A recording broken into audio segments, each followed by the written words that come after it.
Should I really allow you to live inside denial and never criticize all of the bullshit in the Bible? Or say that the Quran is not even special or vital? Cause both of them are the same except for a different title. They're legendary fables mixed with extraordinary myths, which I don't have a problem with until you assert that they exist. See, I question their veracity and point out their hypocrisy. I don't like my intelligence insulted while people lie to me. I figured it's the same with you, but now I know that isn't true. Apparently us humans take pleasure in being lied to, and those few that value a truthful and honest view get ostracized by the masses and told that it isn't cool. So I'll probably be infamous for even going into this. They'll say I'm being impudent and angered by my insolence. How dare I ask for evidence and expect to receive it? Why can't I be like all the rest, just shut up and believe it? Yeah, their arguments are specious, why atheists say, but don't explore it, just ignore it. Why do you want to make waves? Why would you want to name names? You're gonna hurt a lot of fans and start burning a lot of bridges with all the stuff that you're revealing. It's reality concealing, and frankly, I want no part of it. It's obvious the reason you shook is you have no heart for it. And while you quiver in the corner, condemned by all your silence, and science was corrupted by political alliance. This episode is the return of Tombstone.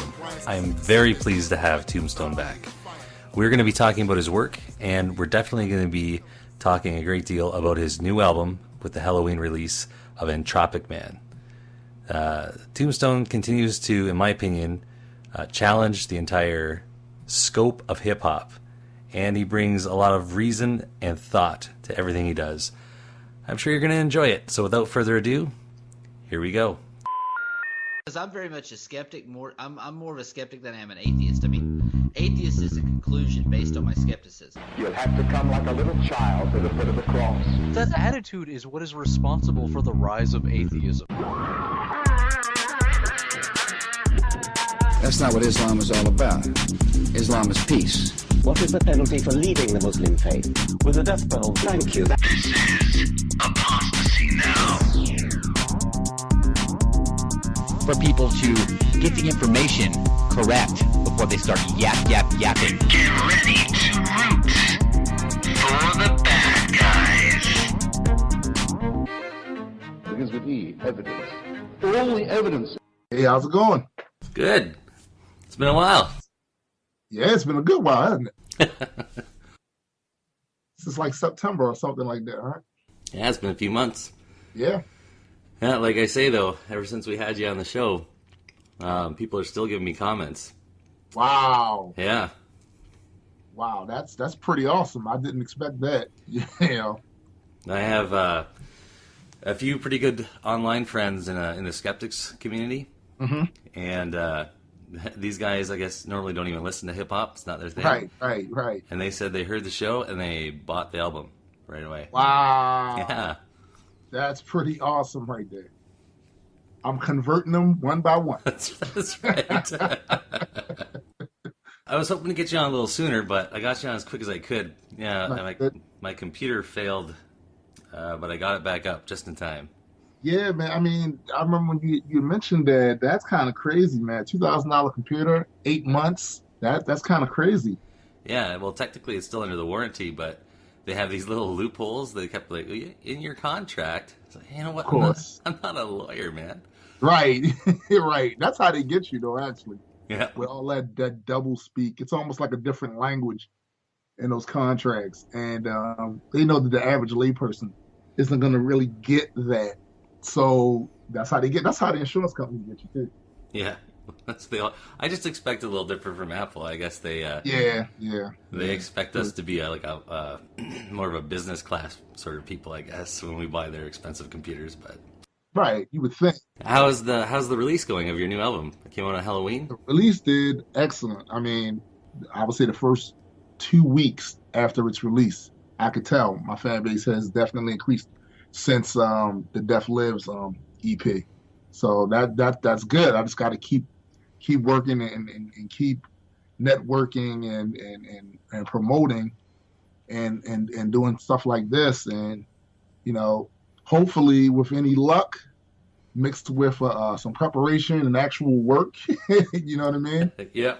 In a little while, people that are outside of the atheist community, because I do have some fans that are outside the atheist community, and they are growing as well, just not as fast. But I think that the stuff that I do and a lot of the things that I say in my songs and things, I think that what I want it to be is for eventually it will be considered norm, the same way you would hear a religious artist who doesn't do necessarily religious music, but every so often he throws the word God or Lord in a verse, and nobody bristles under that and says, well, that's gospel. No, you know what I mean. I want it to be the same way for atheist artists, where I can casually toss in the line about not believing and then hear that, and nobody bristles under, feels a certain kind of way about it. Like, look, we exist too. It's a wider platform. You're looking to be heard on a variety of topics, but never to abandon those core reason principles. Exactly. Just to continue to expand. Yeah.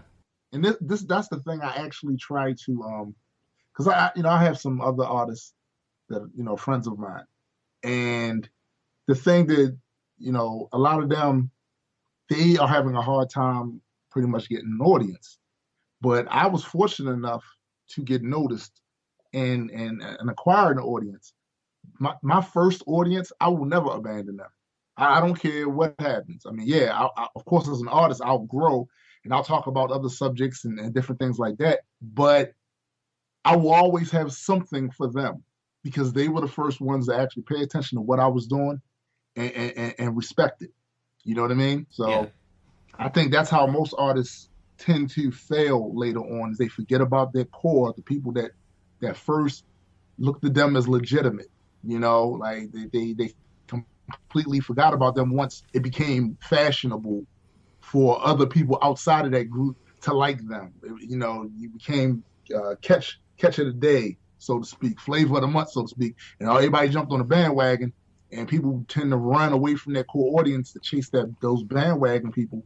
And once they're done with you, they move on to the next thing. Yeah, it's amazing. It's kind of human nature, though, isn't it? You look for people's approval, and you want to be popular. People notice you, and it does strange things. It really does, man. I mean, I've seen incidents where different artists would say that they would always at least do something for their core audience. But man, I'm telling you, as soon as that money or any kind of any other type of opportunity gets to them because of their previous work, they're quick to abandon their audience to go and chase that. And I've seen it fail most of the time.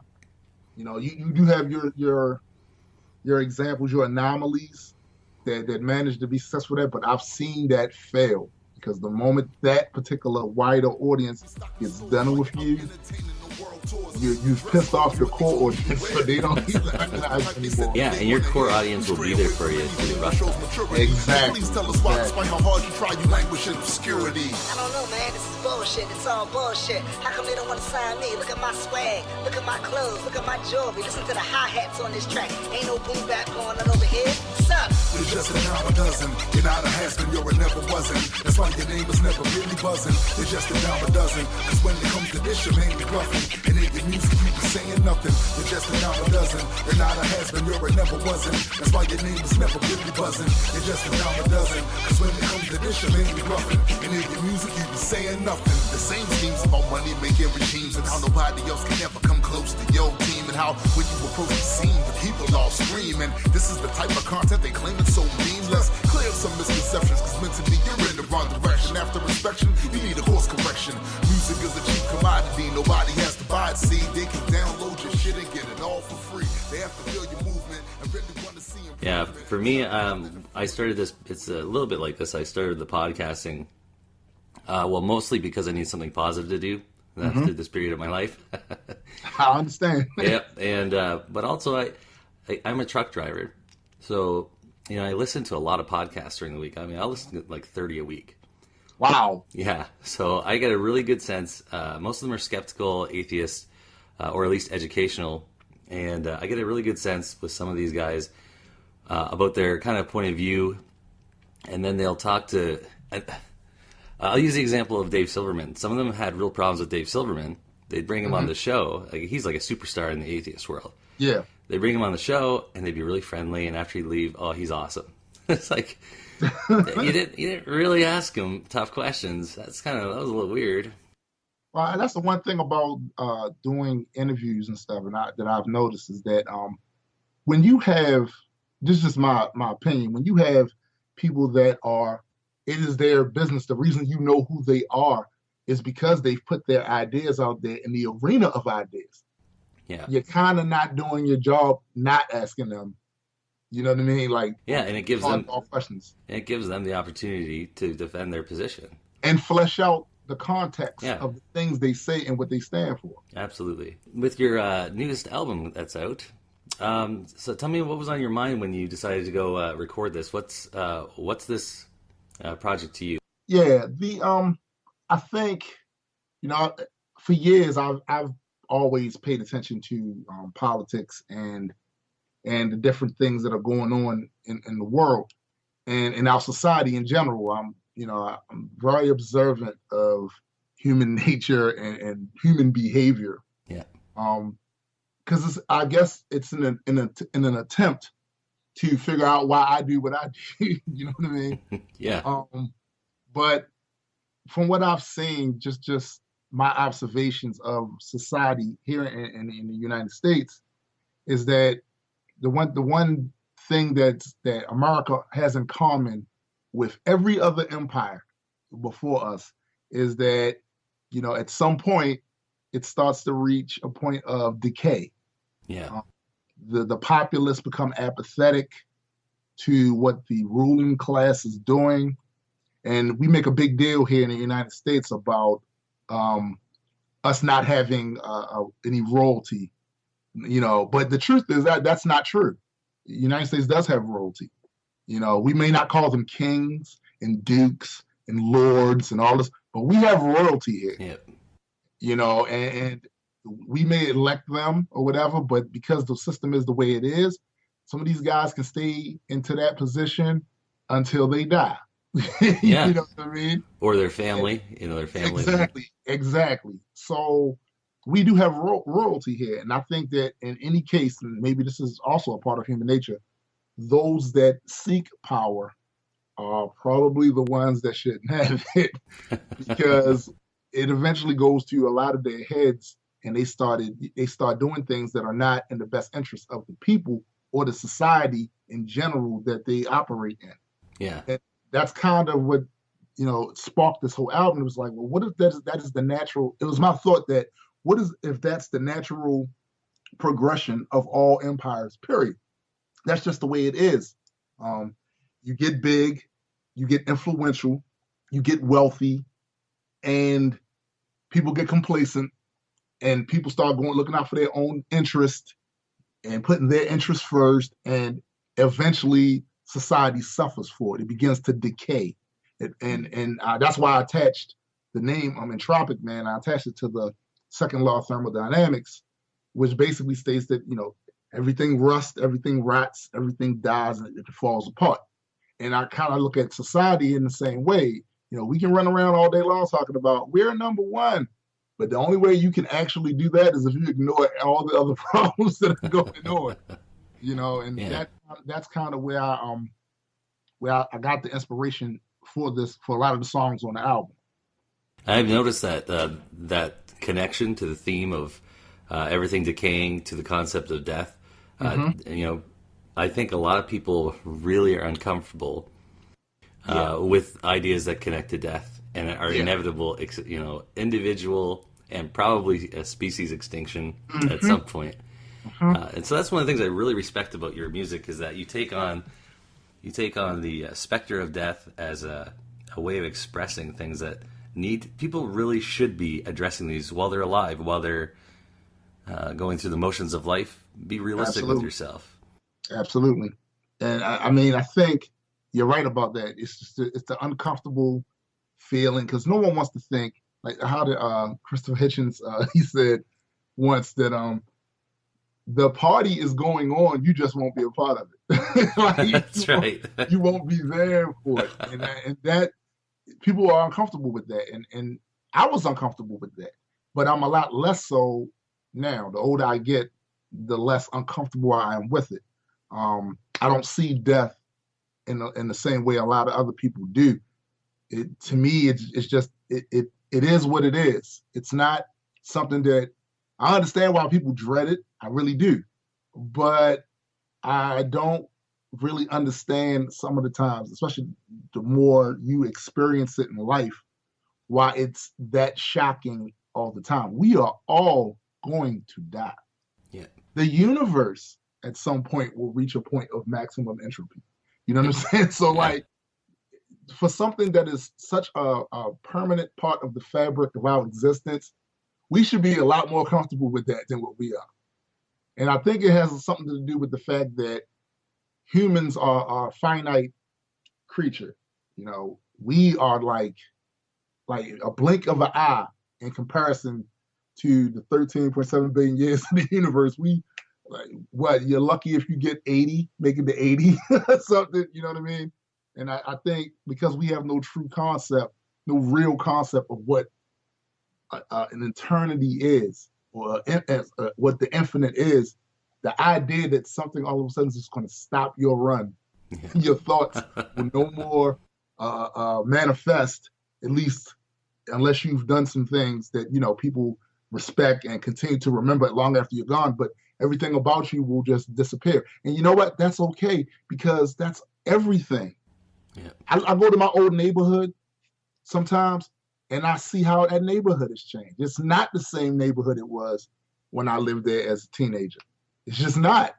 Eventually, everything you know and everything you really give a crap about will go away. And that's fine. You got to be good with that. You really have to be good with that. Yeah, I guess the goal is to be mourned rather than to have people rejoice. Yeah, exactly. Right. Have people, you know, mourning is fine. That's probably natural for us too.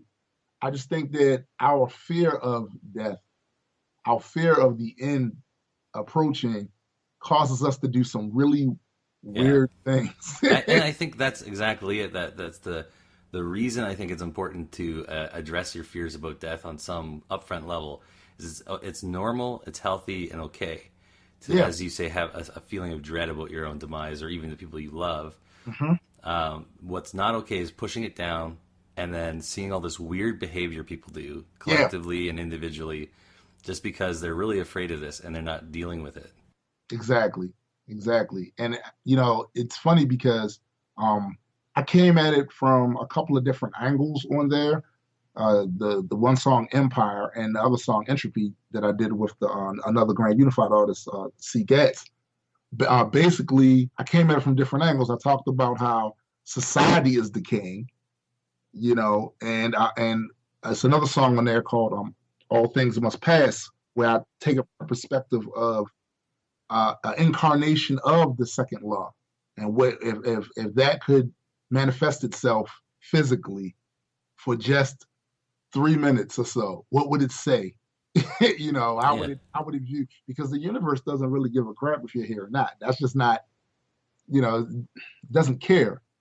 And we, I guess, as a species, have developed all of these stories and these myths to try to explain natural phenomena and somehow try to anthropomorphize it to the point where we make these things appear to have some sort of a underlining purpose or agenda. They don't have an agenda. This is just the nature of our existence. That's all it is. Yeah.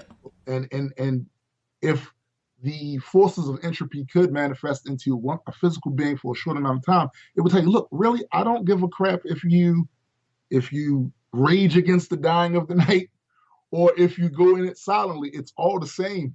It's going to end, you know? Yeah, absolutely. I really liked the approach you took. That last one you mentioned there, in particular, All Things Must Pass. Mm-hmm. I really like the perspective of hearing it from that point of view. Talking to us, it's like the universe talking to us like we're children. Yeah, because we kind of are. Yeah. To the Grim Reaper. You little hairless apes can barely comprehend the scope of this. Your lifespan so short I could hardly say that you exist. You really amuse me. The ways you try to lose me. You can't cheat me or beat me no matter what you learned in movies. But if I notice I don't see you when I reap you, I've ended entire worlds. Why would I care about people? Ashes to ashes and dust to dust. I know everything falls apart as part of life's flow. And in time, everything you ever knew will go away. All things must pass. Ashes to ashes and dust to dust, I know. Everything falls apart, it's part of life's flow. And in time, everything you ever knew will go away. All things must pass. You should be happy you got a chance to share a little slice of sentience, no matter how short or small and insignificant. So when the day comes that I'll put an end to it, reflect upon your life and the last minutes that you spend with it. Just think about the people that you have touched and the ones that you love so much. Accomplishments and failures, fun times and all of the such. Or not, cause you can choose to go into the darkness screaming, disturbing all of your people. But to me it has no meaning. If it's any consolation, just know that all of them get more. The oldest living human is still a baby. Not even like in the comparison of just, if you try to really compare it proportionately to the time the universe has been here and how long it will probably be here after we are just not even the number one species on the planet anymore. You're versed in comic books. Oh yeah, very much so. I'm not sure. Did you watch the Man of Steel movie yet? Yes, I did. What'd you think? I actually enjoyed it, and I'm gonna tell you why. I've heard all the criticisms that people lauded against it, and I agree with them for the most part. They didn't stop me from enjoying it. Reason being, the Superman they wanted to see, we already saw him. That was Christopher Reeve, and I was like about 7 or 8 years old. My cousin took me to see that movie, and I loved that. But at a certain point in time, I got sick of Superman fighting against a human, trying to outthink a human. I want to see Superman kick some ass. He has all these powers, the super strength and speed and flight and durability. I want to see him battle somebody that can match him physically. I wanted to see the big boss battles, and I always knew one day we would get that, especially after watching the last Matrix movie. If you watch that fight between Neo and Agent Smith, every time I watched that fight back then, I thought to myself, this is what it would be like if Superman clashed with somebody that had his same power on the movie screen. And they gave it to me, and I was satisfied with it. And that's where the show Heroes failed, I think, because everyone got mad that they didn't have a big showdown between them. Man, let me tell you. What was this? Maybe during the summer, I sat down on Netflix and I watched every single episode, because I watched it when it first came out, but I stopped watching it right around the time when they had that writers' strike. So, the writers decided they was going to go on strike or whatever. So I stopped watching it right around that time. And I was so disappointed in the last episode, because I wanted to see the big. Yeah. Well, for comic book fans, we get this in the comic books fairly often. Where they'll run a big story arc with this new threat is just a universal threat, or sometimes multi-universal threat. Yeah. And eventually, all the heroes have to band together, and sometimes even the villains have to join the heroes to fight this huge battle at the end. I love that. Yeah. Yeah. Didn't give well, me that's something that we can all. It's what myth is, right? We all can connect to it. It's a heightened sense of things that we deal with and the way we perceive our lives. I was only mentioning Superman myself. I was not a big fan of it, but I watched it just last night for the first time. Okay. While I was working on my computer, and my nephews were watching it with me. They'd seen it before, so I was trying to explain to them why it didn't impress me as much. Like I said, it's got massive special effects, and like you say, it's got great fights. But I said there's something in the telling of the story that I feel was done better back in the late 70s when they made the first. I definitely agree. And so I put on Watchmen, which they'd never seen. I love that. And I warned them. I said this was made in a time when comic books were all very smiley and happy. And this guy came along and was able to create a very different perspective on one. Oh, yeah. Yeah. So the comparison I was going to make is Dr. Manhattan was his take on an almighty being here amongst us. And, I thought that was... If people want to wonder what it would be like, I think that's a much closer approach than. Absolutely. His entire viewpoint on humanity, because at that certain point when he became this near infinite being, where time really didn't mean anything to him. Yeah. any being that would exist as something like that, I have a huge problem accepting the idea that he'd give a crap about who you sleep with, that he'd give a crap about sending some book down to guide you. Yeah, exactly. For what? I mean, there is an entire universe out there, and like I said, we don't, even as a species, if you don't even take us individually, as an individual creature, part of the species, as a species, we haven't been around that long.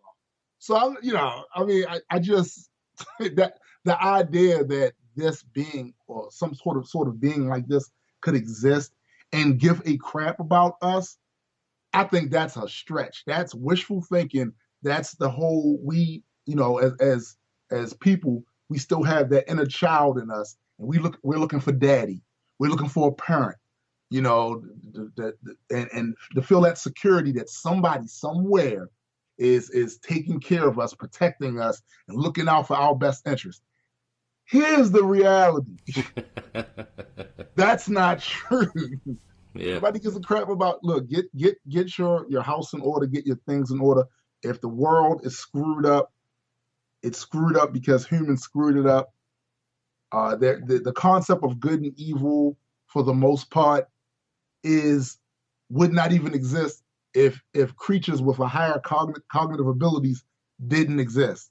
If it was just like animals, like let's say that had no more higher as far as brain power as a beaver, there would be no good or evil on this planet. This is all constructs that come from us, and it's one of, I think, it's kind of a plus in that we can be so imaginative and so creative and come up with these concepts and constructs, but it's also a detriment that one of the downsides of having this big old brain is that we can really fool ourselves into believing some stupid stuff. Yeah, it's amazing. It's this is the way I've tried to explain to some people, is that they want to know about our intelligence and why we're not superior to other, all other forms of life on the planet, like we're divine.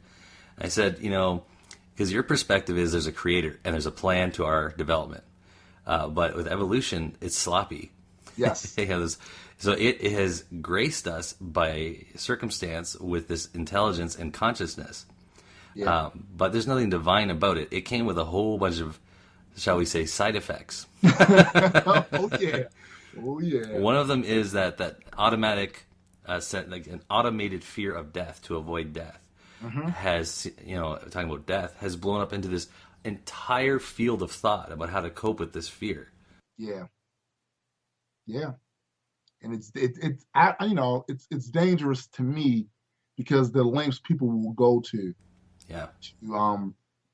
to I guess make themselves feel better or comfort themselves about this death thing, because the end result of that fear of death, in my mind, is one of the factors of why religion is so popular and has remained so, powerful and influential in the world today.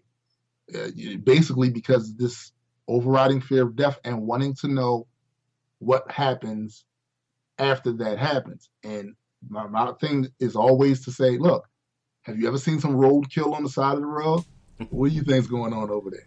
There's nothing going on over there but being decomposed, rigor mortis, like that. That's what's going on over there. So, like, as far as your consciousness, do you remember anything before you were born?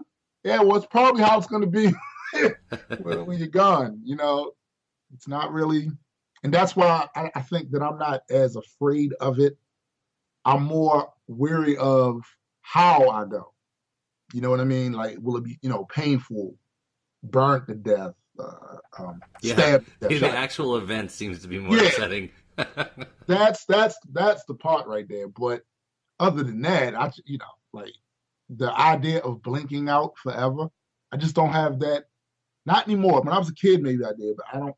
And I think mainly that was because of the things that I was taught by these adults who still were holding on to these Bronze Age myths about what happens after you die, or they've literally created an entire world. And the thing that's so crazy about that to me is, how can people be that impressed by that now, considering the fact that, yes, they've created this entire afterlife scenario but that's nothing different than what Stan Lee has done with Marvel. And you know what I mean? Like, he's created an entire universe with the help of other writers from out of their own minds.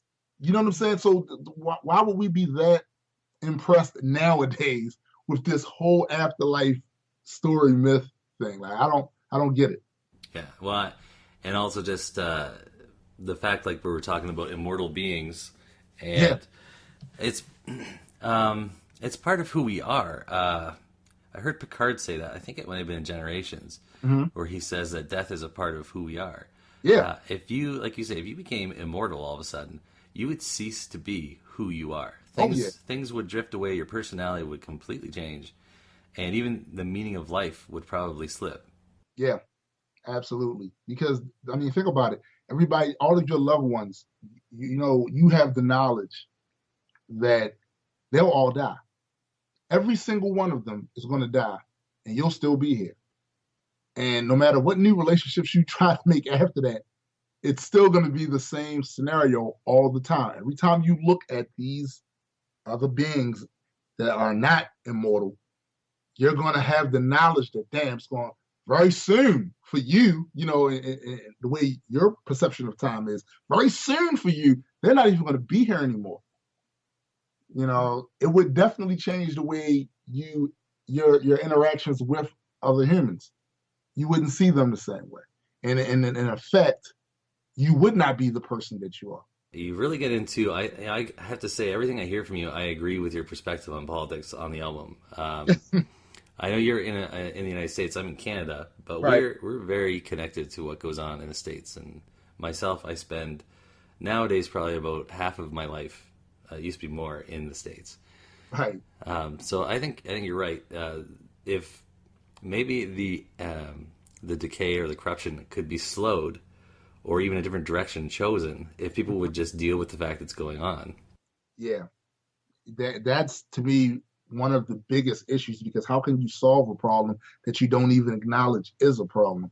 Because there's this huge PR engine out there that I call patriotism and nationalism, where they basically have you strapping on your pom-poms and doing backflips about how America's number one. And I think, to me, that's almost as dangerous as religion to me, because it doesn't allow you to actually critically analyze the situations that are going on right in front of you. So it's like when I hear conspiracy theorists and they come up with some of these elaborate stuff, and I'm like, look, man, gotta be honest. Most of the stuff that's really hurting you is happening right in front of your face. You're just choosing not to look at it. Because literally, we know for certainty that corporations pretty much run DC. Yeah. We know this. We know that they send their lobbyists there. We know that they use money and access to influence not only elections, but the legislation that they think they need to help them create more profits and have more money and power. We know this, and we know that how many of these politicians leave political life, go to work for these companies, and come back to DC with their connections as lobbyists. We know this. Yep. They call it the revolving door, right? Exactly. It's the revolving door. And this is not some great conspiracy in some deep, dank, dark hall somewhere where the front of the building looks like a skull's head, and you go in there and it's candles lit and reptilian-headed creatures with druid cloaks over top their head. It's none of that going on. It's none of that going on. It doesn't need to be that. These are people in three-piece suits. Right? That's it. Though they are reptiles, it's figurative. It's exactly their behaviors. Exactly. It's figurative. We know a member of the that worst generation ever. So when you ask what makes us the greatest country in the world, I don't know what the fuck you're talking about.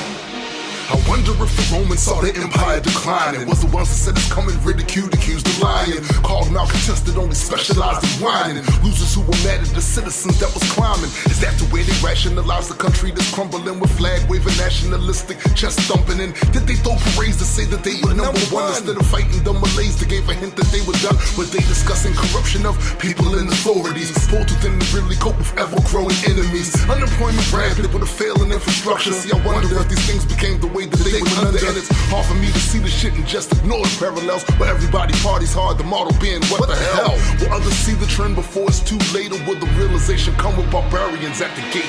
Don't get mad at me, cause I'm the one that's shelling fire. Now is the gasoline that keeps the flames higher. Ignore it if you wanna be a slave to your desire, but this is what it looks like at the devil vampires. Don't get mad at me, cause I'm the one that's shelling fire. Now is the gasoline that keeps the flames higher. Ignore it if you wanna be a slave to your desire, but this is what it looks like at the devil vampires. 300 million Americans are mostly seen as arrogant. The globe could be on fire. That's an excellent point, though. I find a lot of people sense there's something wrong, but what you're talking about is having an intelligent response, a reasoned response that will actually do some good, as opposed to, conspiracy theory. I've been told by listening to a couple of podcasts on psychology, seems to be that's the first step, for somebody to provoke that part of their mind that says, not everything is the way I thought it was. Right. So they start looking out, and I know for a time I was like that. I was too. Yeah. That's why I think I'm so sensitive about it now, about, not falling into that mindset now, because I was like that for years. So it's just like with science, politically, you look for the groups that have some stability, some traction, what their goals are, how they're going about it. I know there's politically right now, I guess maybe socially would be a better word. I have concerns about the way drugs are being administered to children. Absolutely. And so I really had a hard time. There's a lot of people out there saying that I don't want to put my name next to. In particular, a friend of mine heard a guy talking, and he gave me the name. I did a little Google searching just around the background, around the sides, and I found out it's a front group for Scientology.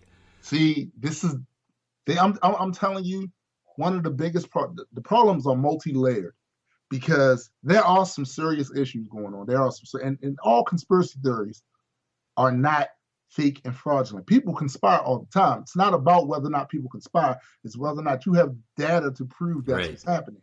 But this is the problem. The type of people that are championing these causes and stuff like that, some of these people are just loons. And it doesn't help when we're actually trying to dig to the bottom of some of this stuff and see what's going on and make some real changes.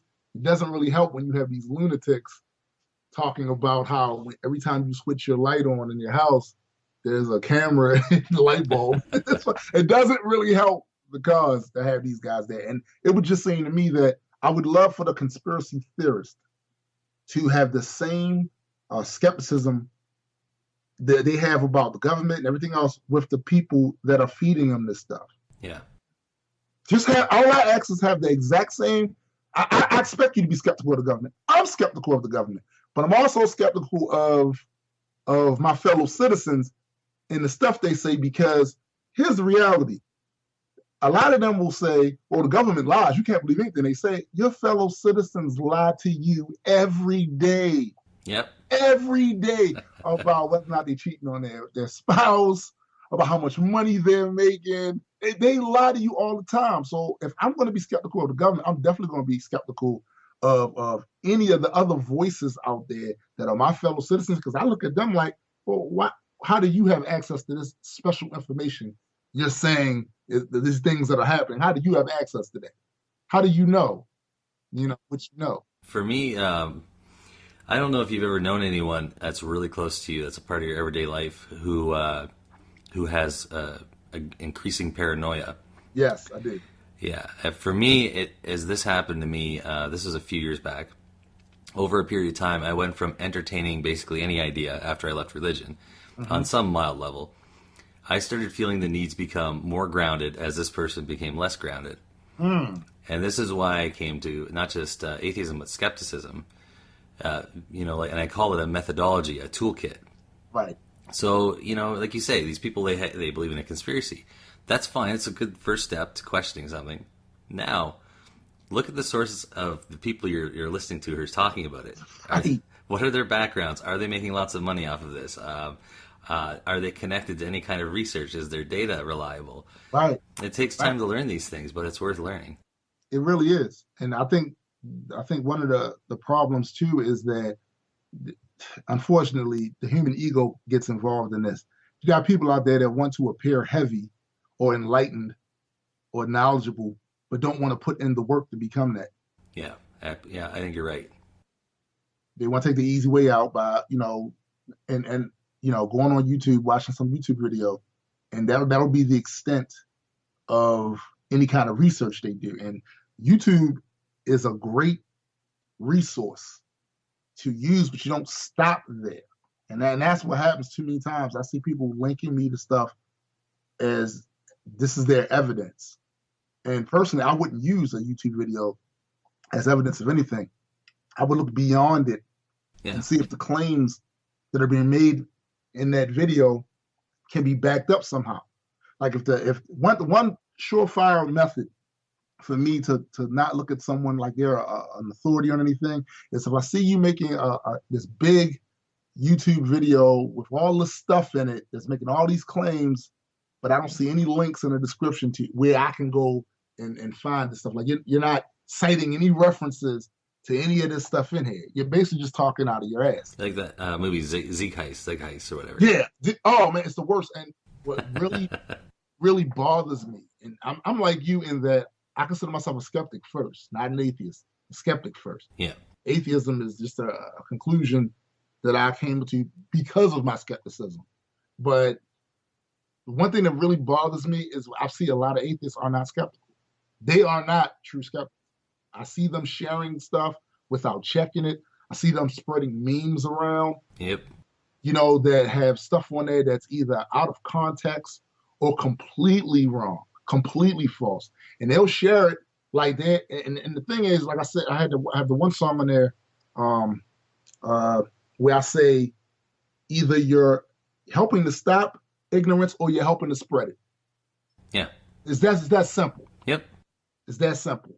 So they think they're doing it on a smaller level. Well, I'm not really. I just shared the meme. Yeah, see, you're helping, though, to spread ignorance by sharing that meme. Because how many people on your feed are going to see that and aren't critical thinkers themselves and take that on face value? Wow, wow. Is that true? Wow. And then they go and they spread it. So I'm very careful about the things I share online and things. I'm very careful about that because I don't want to be that guy, When I was younger, I was raised evangelical, so I was very conservative. And I went to university, and then I became really liberal. So it was a painful transition, but so. But for the last number of years of my life, I don't like being directly associated with either because I think that they are ideological concepts. Yes, they bind you to a larger group of ideas. And I think the reality is that no one really is a liberal. No one really is a conservative. Those are general, you can make them as general observations. Mm-hmm. One of the things that gets under a lot of people's skin about Hitchens, he's not alone. I've heard of a number of really good, brilliant thinkers. Right. They understood the danger of religion, but in a larger context, they saw it as the most dangerous or prevalent form of ideology. Right. Because they were ideological when they were younger, and they saw the destructive nature of it. Holding on to an ideology that's strong. Yeah. So these guys who come and they're not skeptical and they're atheists, I know a couple of them. People are pretty close to me. I hope they come around because they grew up without really the same kind of pressures religiously that I had. Mm-hmm. Mm-hmm. And so they take it for granted that they were just really intelligent and they saw through it. But you know what? That's not the only thing that can trap your mind in destructive, ways of thinking. Not at all. It's like you said. When it comes to these different political groups and affiliations and stuff, I think the one thing people fail to understand is that no one political group is going to have your interest at heart 100% of the time. Yeah. You have to be very situational with these groups because the reality is when one of them gets the power, they screw up. Another one comes to power, they screw up. And all we're doing is just trading one for the next every time it happens. We're wondering why stuff doesn't really change in the way that we would like to see it change. I mean, another reason for that is that the American people are polarized on so many things because of bad education, because the waters have been muddied as far as how to actually fact check, like what are your sources, who's the authority, all those waters have been muddied, and it's like you have half of the population, and I'm just using these as an example. You have half of the population thinking that what the other half believes is what's wrong with the country. so adversarial. It's like they're constantly clashing on these ideologies that the vast majority of them don't know the origins of. They don't know the origins of how these ideologies came to play. Most Americans don't. I think the average citizen, he's trying to make a living and take care of his folks and stay out of the hospitals. You know what I mean? Like, he doesn't have time to research the source of these ideologies, and that's why you need to be very careful of adopting one and saying, "Yeah, this is for me." Like, I'm not a joiner like that. Yeah, and it take, like you say, it takes a while to sort through some of the ideas. Some of the breakthroughs I've had for understanding the particulars for an ideology have come only after I have been basically smashed in the face. Yes. Figuratively speaking, had a brutal run-in with someone, and in life, when I went to university, I went for theater. Which is, of course, why I'm a truck driver. That makes a lot of sense, right? But this is life. And I met a professor there. We were friends by the time I left. Her name is Lib. She is the one I describe in life as my mentor. What she taught me to be an actor and a director just applied in a human way to everything about my own life and the people around me. That's the power of theater. She calls herself a feminist, and I think that, I've always had a positive view on feminism. I've always thought equal rights, when I hear the word, right, equal rights, undoing damage that's been done historically, socially with women. Right. And then, about a year ago, I started running into some other kinds of feminists, and it was brutal. It was a brutal awakening. Yeah. Got to be careful, man. I think, it's like you said, you got to be careful because the ideas because I was the same way, even in regards to feminism, because there is a portion of it that I think is valid, but that you can't stop other people from taking a label and making what they want with it. Yep. And then walking around saying that they represent that. And you're looking at them like, wait a minute, hold up. You guys are a bit on the fringe over there. Well, how could we be the same thing? Like, you're on the fringe. And that's why I'm very, very careful about a lot of labeling and stuff like that. Yeah. And what those things mean, because people, these labels were all placed here before we were even born. Most of us were born. You need to be very careful about what you put on yourself. I'm suspecting that the loudest voices for a group like feminism change over time, and I think when my professor or my mentor Lib uses the term, I'm beginning to suspect she just doesn't understand that the connotation has shifted from what it used to be. Absolutely. Yeah, but it's like that for all kinds of stuff. It is, and to a degree, I think too, it has to do with people on the other side of the argument blowing up the small examples of those people that are on the fringe like that. They become the face and the voice of a movement, and they're not necessarily, for instance, even here in the United States, you have the Tea Party that have pretty much taken over the Republican Party, and it's not like it's a whole gang of those guys. They're just vocal. Yeah. They're vocal, and they're committed. They've taken the whole Republican Party hostage. I mean, I've never been the biggest fan of that party, but I almost feel sorry for them sometimes these days. They're just in chaos. I really do. I think because it's bad enough that we only have a two-party system for the most part. Yeah, we have other parties, but let's call a spade a spade. Those other little smaller parties aren't making the same headway or have the same influence as the two major parties.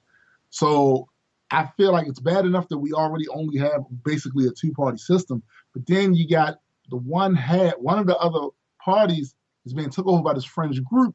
And it's like, I do feel bad for them. I feel bad for the country because it's not cool. Like, I mean, you need some sort of a counterbalance to what the Democrats are over there saying, the things they want to do, and vice versa. When you got these fringe guys running the whole thing and it's forcing their politicians over on that side to make these idiotic statements and take these idiotic positions because they're afraid, they don't want to be primary, they don't want to be, it's really creating a problem. They can't even get shit done, anymore. They can't even pass a bill or put something up for a vote anymore because it's just too much extremism going on over there. And I think it'll happen to each party, from time to time. It'll happen from time to time. Something will go wrong over there. The wrong people will get in charge of the agenda, and before you know it, they're over there like a bunch of lunatics. I'm not going to judge too much about the Tea Party because I'm only about an hour and a half away from Toronto. And I'm sure you've heard about our mayor in Toronto. Yeah, I thought that was Chris Farley. His death. Yep. And moved up. Oh man, but you know what? Tribute. Don't feel bad about that, man. I had a couple other fans from Canada who were mentioning how ashamed they was of that. I said, listen, no American can talk any trash to you because the truth is, we have about 20 of those. So don't even worry about that. Yeah, I made there was a skeptic in particular I was listening to. I listen to him quite often. It's good, but one section he's very liberal, right? That's where I usually find some areas where we scrape when I listen to a show. Right. And he was talking about how we shouldn't judge Rob Ford for smoking crack. What we should judge him for is the hypocrisy of being against it in public and then doing it. Yeah. And I was like, if you can't judge a mayor who's in charge of millions of people's lives. I don't know how well that's going to really work. I mean, because I know what crack is. I grew up in a crack-infested neighborhood. I had family members that was addicted on that. You ain't running. You can't run. Listen, you cannot run anything while you're on crack. Right. You can't. You can't. So you heard his excuse, though, right? It was just because I was in one of my many drunken stupors. You know what? That explains it all then. Okay, as long as you're an alcoholic, then you're fine running the city. Unbelievable. I mean, come on. Like, at some point, but wait a minute. The thing I want to know is, are they any closer to getting rid of him, like getting him out of that position? Well, they've stripped him of all of his mayoral powers. He essentially comes and sits, and I think he has maybe opportunity to speak, but he can't do anything.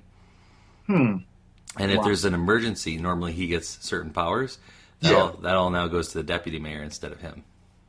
Wow. Yeah, and he refuses to leave. It's originally, I guess he had a radio show for the last while. That was canceled. And he was given a contract with his brother for a new TV show, but I guess they canceled that on them as well. So last I heard, he was going to go to YouTube. It's like, this guy, this guy's a reality TV show character gone to the mayor's seat. That's wow.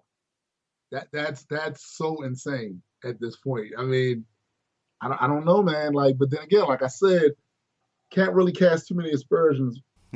But people people relate to guys like that because they say that they're shooting from the hip and that they, as people want to believe in this politician who's breaking through these paradigms and who's going to stick up for them as the common person. But this is where skepticism, in this case, I wouldn't think it'd take much, but skepticism is important. I'm not a liar. Really? That's why you didn't tell us you were an alcoholic and smoking crack? He's had prostitutes apparently into City Hall with him, and he's been seen doing lines at restaurants. Wow. So, yeah, it's a nightmare. You know what? This is actually an indictment on the entire, to me, occupation of being a politician, because people are so fed up with the slick, commercialized version of what these politicians are that they look at these guys and say, well, you know what? Like you said, they're shooting from the hip. I think it's an indictment on their whole profession to me, to think that you would look at this guy and with his obvious flaws and still think that he's better than some of the other guys that don't outwardly do this sort of thing. That says a lot about the profession to me. Yeah. You know. And like you say in your songs, it's a wake up, like to pay attention and yeah. You know, stop sleeping through your own disaster. Because that's kind of how it looks. Can you imagine if you're on a plane and all of a sudden it starts to, because of some sort of malfunction, whatever, it starts to go down, and you're in such a deep sleep that you never wake up, even with all of the turmoil that's going on, while the damn thing is crashing. Now, it might be possible, who knows, depending on the type of plane, for you to get a parachute and jump out, save yourself, save a few people. But you're sleeping through the disaster as it's happening. And that's kind of how I feel like what's happening in America right now. Is a lot of us sleep now. Don't get me wrong. There are people that are awake to things just aren't right. Yeah. Something's wrong. Something's not really the way it's supposed to be. The problem is the information pool has been so dirtied.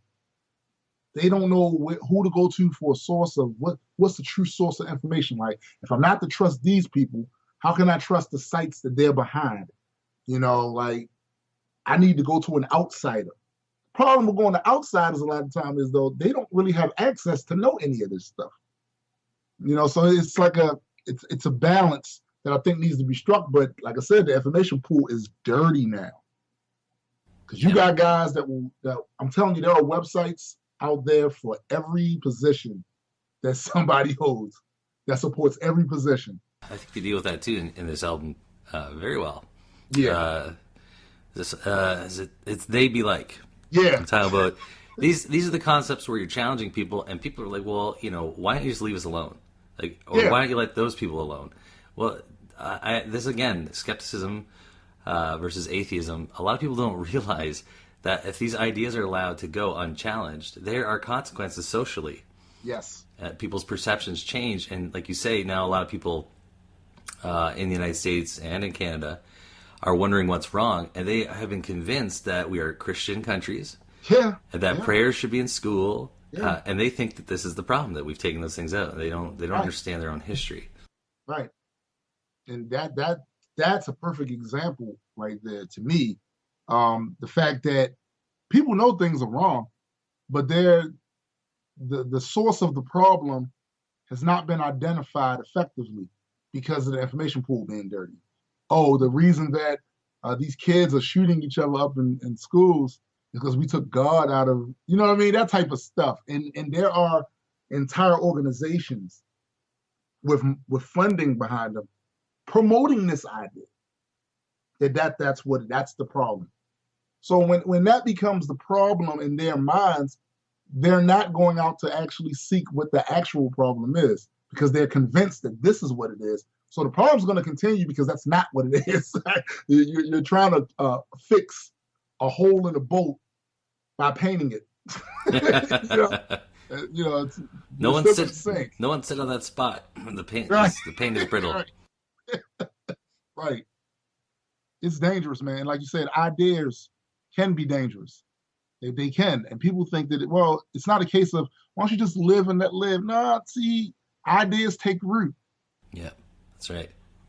And sometimes it's better if we address them right away so people don't get so used to them that they become tradition. Because the more it's said, it becomes the narrative. It's the same as what I try to tell my more passive atheist friends who don't feel like need to talk about it. They don't want to talk about it, this, that, and the third. They don't want to say anything about it. Why provoke the piranha, so to speak? What I keep telling them is that if you allow these folks on the other side of this argument to frame a narrative about you, it will become the narrative. Yeah, I heard you say that about Oprah as well. Yeah, you can't let Oprah. Jeez. You know, the thing that pisses me off the most about her and people like her, but her in particular, she supports woo. Oh, she does, yeah. Yeah, she creates name brands for it. Name brands for woo, and which hurts our society. Period. It hurts our society. But then, so when she says stuff like that, you're promoting woo, and on top of that, you're making these claims about atheists when the lady told you she was an atheist. Instead of you telling her what that means. Ask her Yeah. what it means to her. What's up, everybody? I know I just did a video yesterday, but I felt like I had to rant. I had to get this out and vent this, or it was going to drive me fucking nuts. So some of you might not know, maybe some of you have, because they've been sharing the story around quite a bit. Oprah Winfrey did an interview with some swimmer. She's an atheist, and she's an atheist that's out. In other words, she has no problem saying she is. She's unapologetic about it, kind of like me. According to Oprah, an atheist can't possibly experience a sense of awe and wonder. What she's basically saying is that the only way you can feel a sense of awe and wonder is if you believe in some dumb shit. If you believe in some shit that has some supernatural origin or source to it, as if me looking at my kids grow up and see them experience things, and I get to watch them grow and learn and become adults, that doesn't fill me with a sense of awe. As if I don't look at the stars and ponder our place in the universe and all the possibilities of things we have yet to discover, as if that doesn't fill me with a sense of awe. Fuck you, Oprah. Fuck you big time. That would be I gotta admit, that'd be a lot of pressure to be defending what atheism is on all of a sudden, unexpectedly on Oprah. Yeah. Well, thanks for having me out, Oprah. I really appreciate that. Right. I think she caught her off guard. And, you're on somebody's show. I get it. And everybody's not as combative as I am when it comes to this stuff. Some people just really want to be left alone. And I get that. I just think we're at a point where you're not going to be left alone. You're not. Eventually you won't. Yeah. You're going to have to hide who you are just to coexist with people. And screw that. Yeah, there's a difference between spending your time at home or with some friends somewhere and saying, let's take it easy. I don't want to talk about that right now. Right. That's fine. I understand that. But when it comes to when we're all connecting socially, that's fair game. We need to address what we're doing here, We do. It's the arena of ideas, man. It's like no one should expect to put their idea out there unchallenged. Yeah. It needs to be challenged. Yeah, particularly if you're Rob Ford. But, a good example of what you're talking about, consequences that stem from faulty ideas and the danger it does. Your song, this one, Back Home. Oh, yeah. Yeah. About people sending our soldiers out to fight these wars, and they don't really understand what these parts of the world are, or what's going on there. They don't know, and the bad thing is it's such a shell game going on because the politicians over here, many of which have never even fought, they never were part of the military at all. They have these agendas, and they think their agendas are served by having these conflicts for whatever reason. And they'll basically go on a PR thing and make the quote unquote enemy over there seem like a supervillain almost.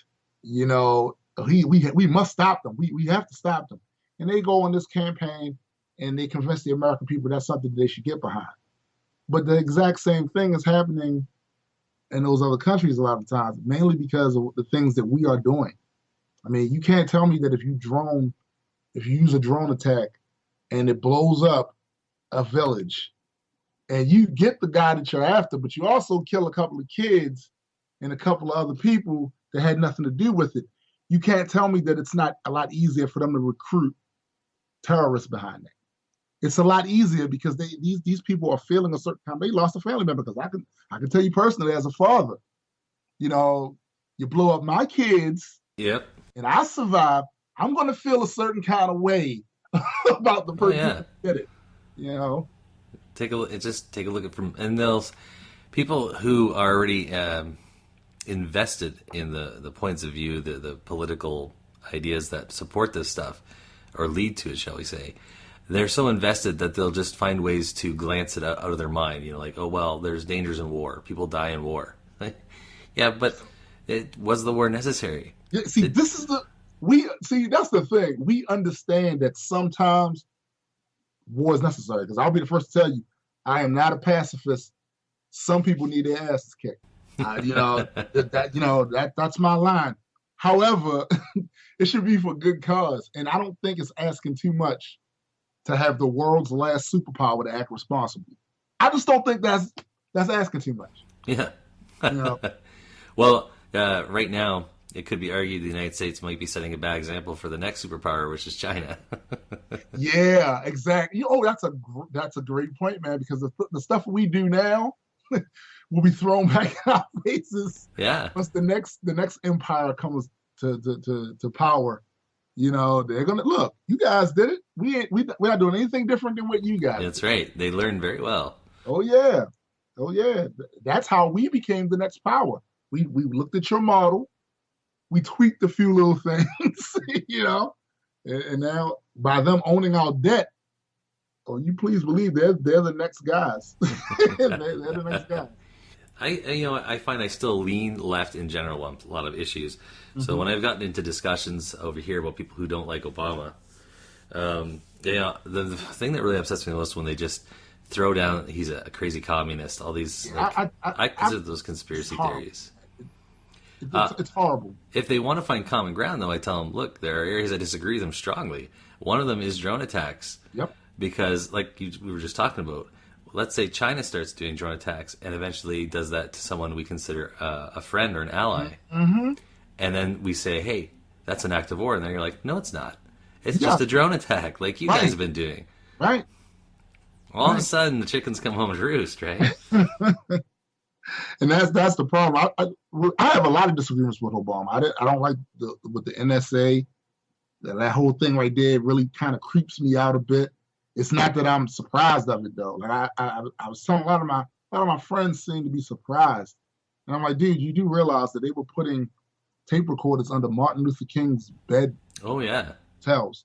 Like this isn't the only thing that's new now is the level of technology. Yeah. That they have available to them, and that's what makes it even scarier to me. But you had to know that they was watching and reading, and that they were doing this stuff. And Obama pretty much expanded on what Bush was doing in that. And if we sit down with people that are on the other side of that ideological fence or whatever, the ones that's clinging on to it, and we have actual discussions about things that we disagree with, I'm fine with that because you'll find that we are on the same page about a lot of stuff. But when you throw these blanket generalizations out there and make him Hitler and make him a Darth Vader, when you do that, I don't take your position seriously because it seems emotional, more so an emotional dislike, a hatred for the guy. Yeah, it's a hatred for the guy rather than a general dispute on the things he's doing that you don't like, and especially when I hear you using talking points from your favorite GOP radio host. Like, I started seeing you do that, and I'm like, I don't think you're really thinking about this at this point. Yeah, they'll tell you things you want to hear. Yeah. The last episode that I was able to make was a few weeks back. A friend of mine's doing a short film in Vancouver, and what happened was his brother was in the military in the Canadian Forces, came back, and he started meeting soldiers and realizing that there was a problem with some of these guys with PTSD. Mm-hmm.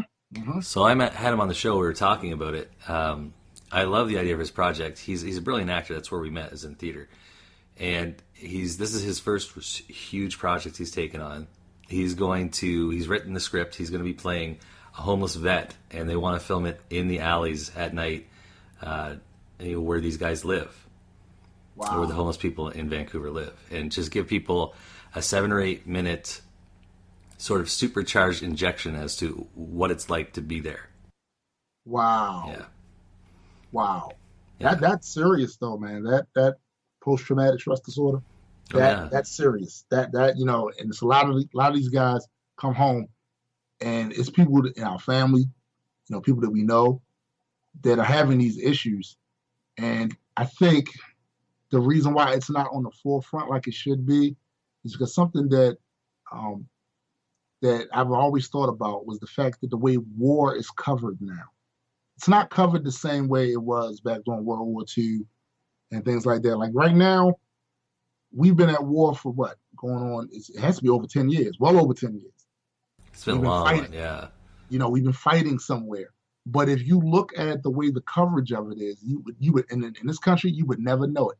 Like if you just came to the planet Earth, you just came here and you had a seat in some diner somewhere or whatever, you would never know that the country was at war, because there is a small percentage of the population that's actually having to deal with the consequences of it.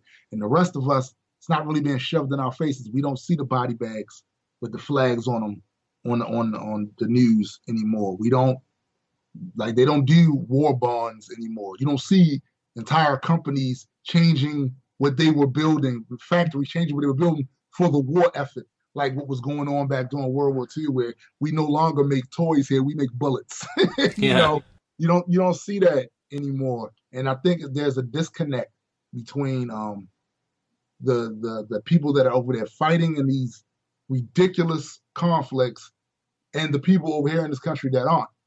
And that's one of the reasons that I did want to do the song Back Home, because I feel like there is a disconnect, and it will always, this type of stuff will always keep happening as long as the population allows it to happen. Yeah. We don't say anything. We don't really get pumped up about it. And one of the reasons we don't, in my view, is that we're too comfortable over here.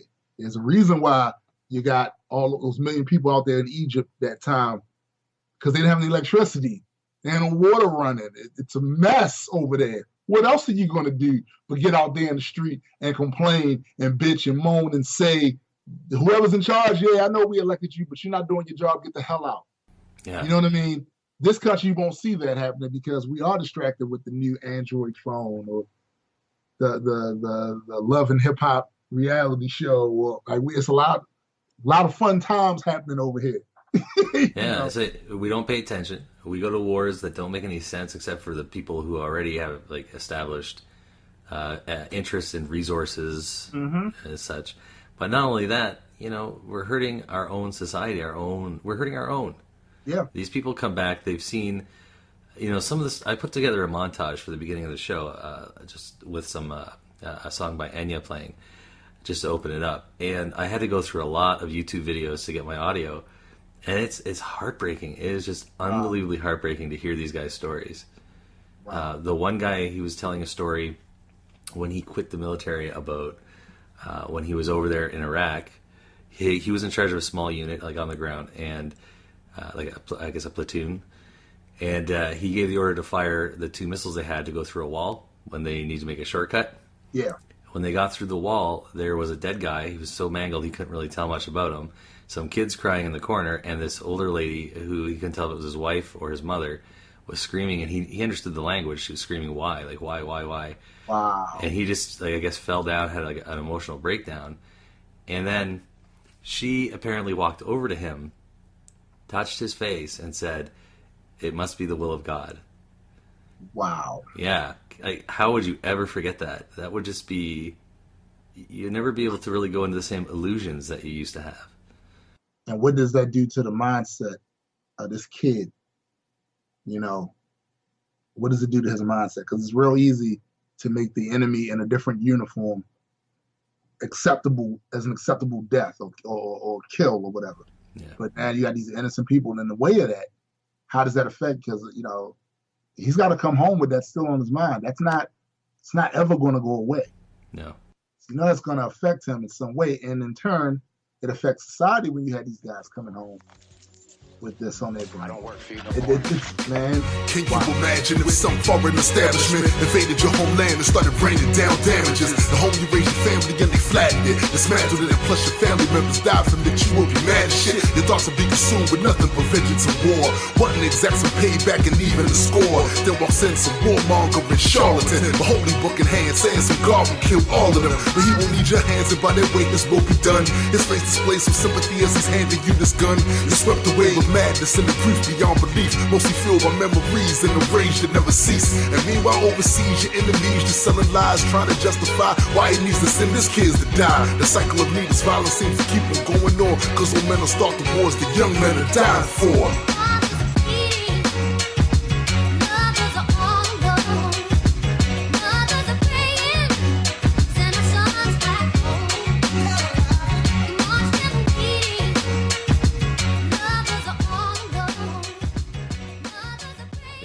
ask them to do that, then we better make sure, double sure, triple sure, that this is an absolutely necessary venture, not just, let's go over, smash some stuff, or prop up a government for a while. It's brutal. Which is that's another problem too, propping up some of these governments. Has that ever been an example of that working out right for us? I don't think so. I don't think it even worked out for the Soviet Union so well. I mean, they did collapse after all. Yeah, right. And I think that's that's one of the reasons, in the song Empire I mentioned about the whole thing about, stretching beyond your means. Like, you're fighting wars on these different fronts. You got rampant unemployment at home. Like, at some point, you're going to reach a point of maximum entropy. At some point, you're doing too much. And will we be that same empire that won't know or won't do anything or notice that anything is that bad until the barbarians are banging at the gates talking about, we're coming in and we're taking your crap. That's right. We're taking all of your crap, and there's nothing you can do about it. Yeah, I think we feel a little sense of invincibility. It's been a long time since we've had people land in North America to try and take things over, kick things down. Yep. It's been a long time for that. And it's something that I would never want to see, but I'd be a fool to think that it's not possible. Like, it's happened too many times in human history for me not to think that, all of a sudden we are invincible. That just couldn't happen. Here, yes, while you're sitting there in Virginia Beach, vacationing with your family, yes, boats can come.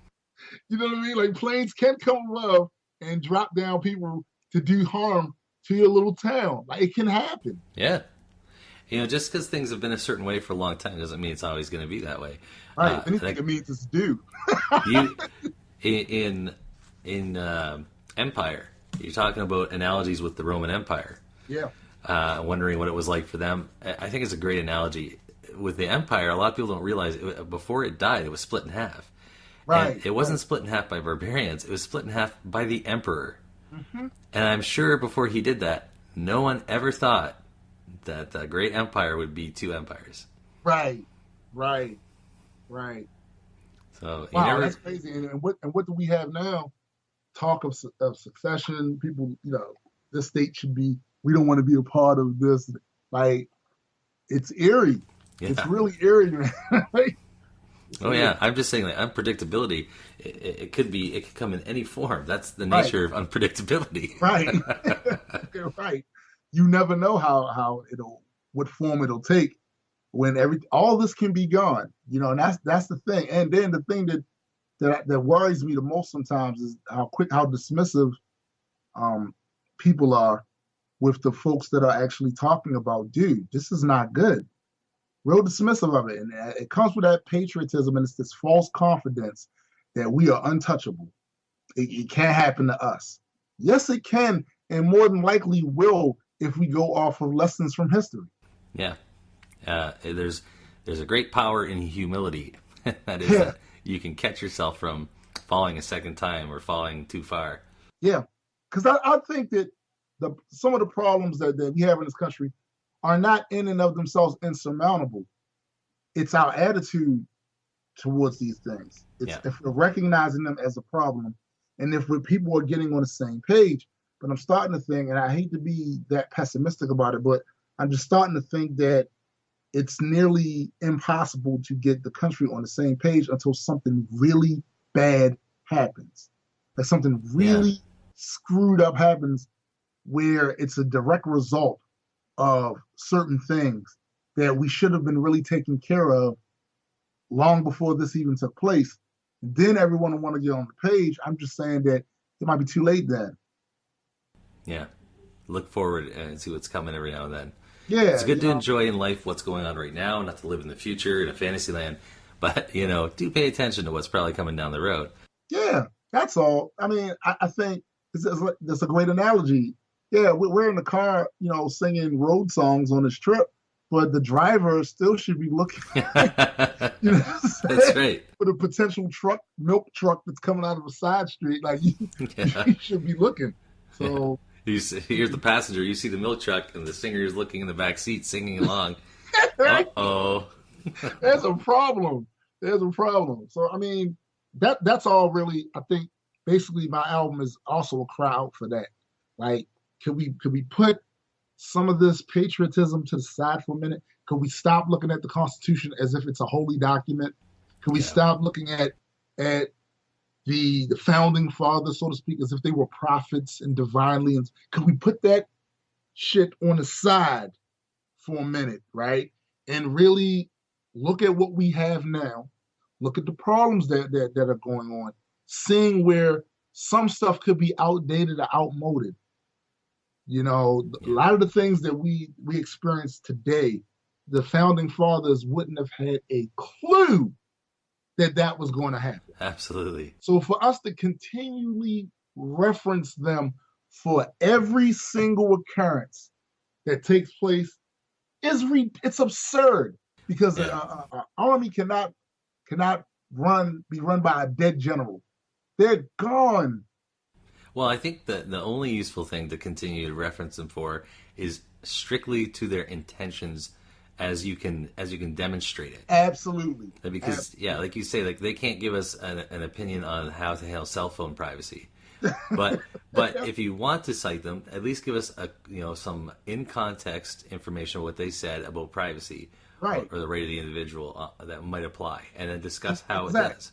And if it makes sense, if you think that is logical, we critically analyze it and it's logical, then yeah. But the idea that they were flawless without folly, come on, man, like it's just. In some ways, they are treated almost like deities. Yeah, really. And no one. The bad thing is, no one wants to say it, but I'll be the one to say it. Nobody wants to say it. Nobody wants to put that out there. But a lot of this patriotism is starting to smell like religion, and I have a problem with religion. So I'm going to have a problem with that. Yeah. Well, I mean, that's the evolution of it, right? If you look at, let's say the Greeks, originally these were a bunch of disparate, different types of religious ideas that were at a local level. As they got more and more advanced, more connected with each other as city-states, then they had to choose who were the big gods, what were the universal concepts, and it became like a bigger religion. And you know what usually happens then? Because the moment you start telling people, if you die in the service of your country, you instantly go to the Elysian Fields or heaven or something like that. You got a problem going on there. And this is why I don't get why some atheists in general seem to have a problem with the more vocal ones taking these stances legally when it comes to certain things. Like, listen, I'm not on board for everything that they go after or whatever, but there are some things that someone needs to say something. Somebody has to say something, and it's obvious you're not, which is why I don't like the label the new atheist. I don't like the label. I don't consider myself that, because the first time I heard it used, it was used in a disparaging way by people on the other end of that, on the other side of that. I feel like when they say that, the new atheist, they're acting as if they like the older atheists even better. And the only thing they could have possibly liked about the atheists from back then is they weren't as vocal. It also kind of cuts us off from the very ancient tradition of rational thinking. Right. There was always people who denied the official story of the state when it came to religion or the masses. Like, even if you go back, I've heard that Socrates. Some people think that Socrates apparently wasn't a real person. He was sort of a story piece. I don't know about that, but whether he was or not, the story still indicates a believability at the time. Exactly. That some people were going to court over whether they denied the religion, especially, to quote, the children. Right. Think of the children. I hate that thing. Yeah. Think of the children, because it's been used to excuse so much nonsense that is. Think of the children. Yeah. Well, I mean, if you want to talk about children's issues, like safety in the playground or something, okay, I'll think about the children. Yeah, well, with that, right. If you're using that to apply to everything, from you name it, and it has nothing to do with them, but think of the children, and you try to make stretch some connection between what you're talking about and the children, I gotta call BS on that. Have you ever heard of the Dumbed Down Atheists? It's a podcast out of Australia. No, I've never heard that. It's run by a great guy. His name is Rob Darby. He's hilarious. He's a funny guy, but I knew underneath. I talked to him for about 2 hours on an interview a couple months back. I knew underneath it from the stuff he was saying, he's a thinker, but he just prefers the joking. Right. Yeah, and so we got into some of those issues. But he had called me on a video I had made a few months before that. He was joking around. I was saying, "Think of the children." I was like, fair enough. But I said, in this case, I'm talking about road safety, and I'm thinking of teenagers who are getting their license, and that's specifically what I was referring to. Right. So as long as you can specifically tack it onto something that has to do with kids, then I get it. Yeah, I'm all good with it. Yeah, but it was funny. That was the beginning of the interview. I think he just brought me on thinking that would be a quick interview and he could joke around with me. Mm-hmm. And then we started getting all this serious stuff, and he went with me for 2 hours. Wow. Yeah. Wow. And so there's a couple things I wanted to, before I forget, because I am a forgetful person. First of all, my on and off co-host, Smashlock. So, hello, Mr. Dragonbeard. I will use pejorative terms. Timmy. He was really upset that he missed the first chance to interview. There was a death in the family, and he could not be here again. I'm sorry to hear that. Yeah, he wanted me to say to you he's sorry and he hopes to be here if there's ever a third time he gets. Absolutely, absolutely. I like the show. Period. I mean, it's. I like the approach. You know what I mean? Oh, thanks. Some podcasts, they may have some great guests, but their approach, I don't know, just something about the approach. But here, I can tell it's some skepticism here, and I'm telling you, these days it's more than just the atheist thing for me now, because I've seen too many examples of atheists saying and buying into some really dumb stuff, and I can't really attach myself to that. I think the skepticism is more important because it'll eventually lead you to atheism anyway. So let's focus on that. It's like I've said in other interviews, the biggest gift you can give your children is to teach them to be skeptics, because it applies to so many other things in life other than religion. It will help them in deciding who to vote for, deciding what relationship they should be in, business decisions. It helps on so many levels. That's the biggest gift you can leave them. It's a gift that keeps on giving, literally. It's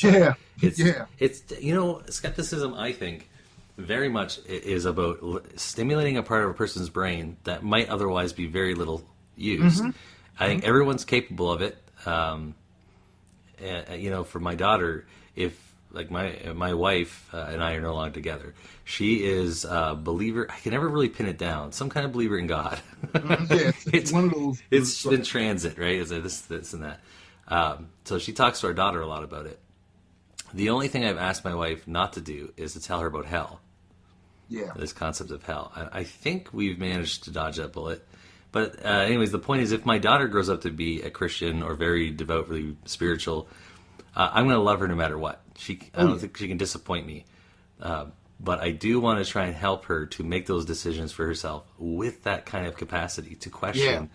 Yeah. I think it enriches their life all around. I think it does too, because I think the one thing about the religious and their dogma and doctrine, I think even if she came at it from a skeptical standpoint and learned how to critically analyze stuff, I think it still serves her. Even if she becomes religious, it still serves her a lot better not being skeptical. Yeah. Because there are certain things that the pastor will say, or certain things she'll see in the text that she'll question as to the validity of it or whether or not it makes sense. Because I know quite a few literalists, and they're not skeptical at all about any of that. And I've talked to those people, and I've talked to the other religious folks that aren't literalists. And my conversations with the ones that aren't literalists go a lot smoother. Like they're at least thoughtful. Yeah. Yeah, well, and just because a person decides, like makes the choice not to be skeptical about some things, if they have that capacity, my point of view is, in my circle of skeptics, I've had this breakout before where there is like a fight about Christians or religious people are not real skeptics. And I understand that. I understand what they're saying. I get it too. Yeah, but what I'll say to them is this. Look, if a Christian or a religious person, a spiritual person, is willing to sit down and talk to me about the benefits and to promote the benefits of things like vaccination, that's a win. It's a win. Right. And what I have found out, actually, is apparently they estimate most of the funding for the big groups that are skeptical still come from people who are attached to religions. See that? Yeah, so they're actually helping to fund our work. So, I understand you shouldn't back off from the subject, but don't take it so personal, that you can't ever deal with them. Exactly. That's exactly the truth. I mean, it's a case of, like I said, all believers don't think the exact same way. They don't form their opinions the same way.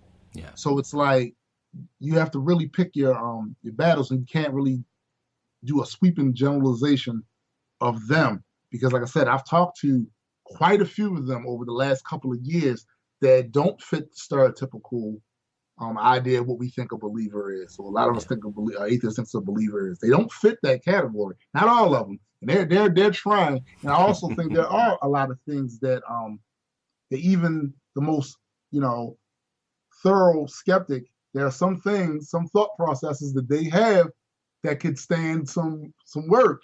You know what I mean? Oh, so don't act like that, because I know with me it's a constant struggle every day. So I think I told you before why I named my YouTube channel Rational Warrior, because it's not just about fighting the forces of irrationality from without, it's about fighting it from within.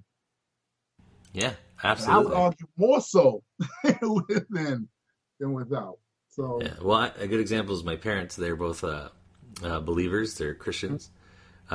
Recently, I had a discussion with them where my father made it clear he had already used skepticism about claims about wind turbine syndrome. This is a bizarre conspiracy theory there. Yes, it is. And my mother, I can't remember what subject, she did another one too, and both on their own, just from, I think, the fact that I've been talking to them about things, and they've kind of picked up on some of the cues. Right. So they don't do it about Jesus. They'll listen with interest when I talk to them about the stuff I've heard about biblical history and where the Bible comes from. But yeah, I will take any win I can get. It promotes better. It promotes a better life. Every win that you get. Exactly. And you're not going to be. That's the other thing too. We can't get caught up with a Messiah mentality, where we think we're going to be the ones to save every single person from a life of religious servitude. Like, it's not going to happen. You as an individual. These are things. This is a social issue. These are things that are going to take time and years for the trends to turn, where more people will think a little bit more clearly or more skeptical about this particular topic. And we have the added obstacle of the emotional attachment they have to these ideas. So it's not going to be like, I'll never write that one song that has the perfect arguments that completely smashes everything about the whole religious idea. I'll never be able to write that one song that affects all of them the same way when they hear it. But I need to be in there swinging, in there fighting.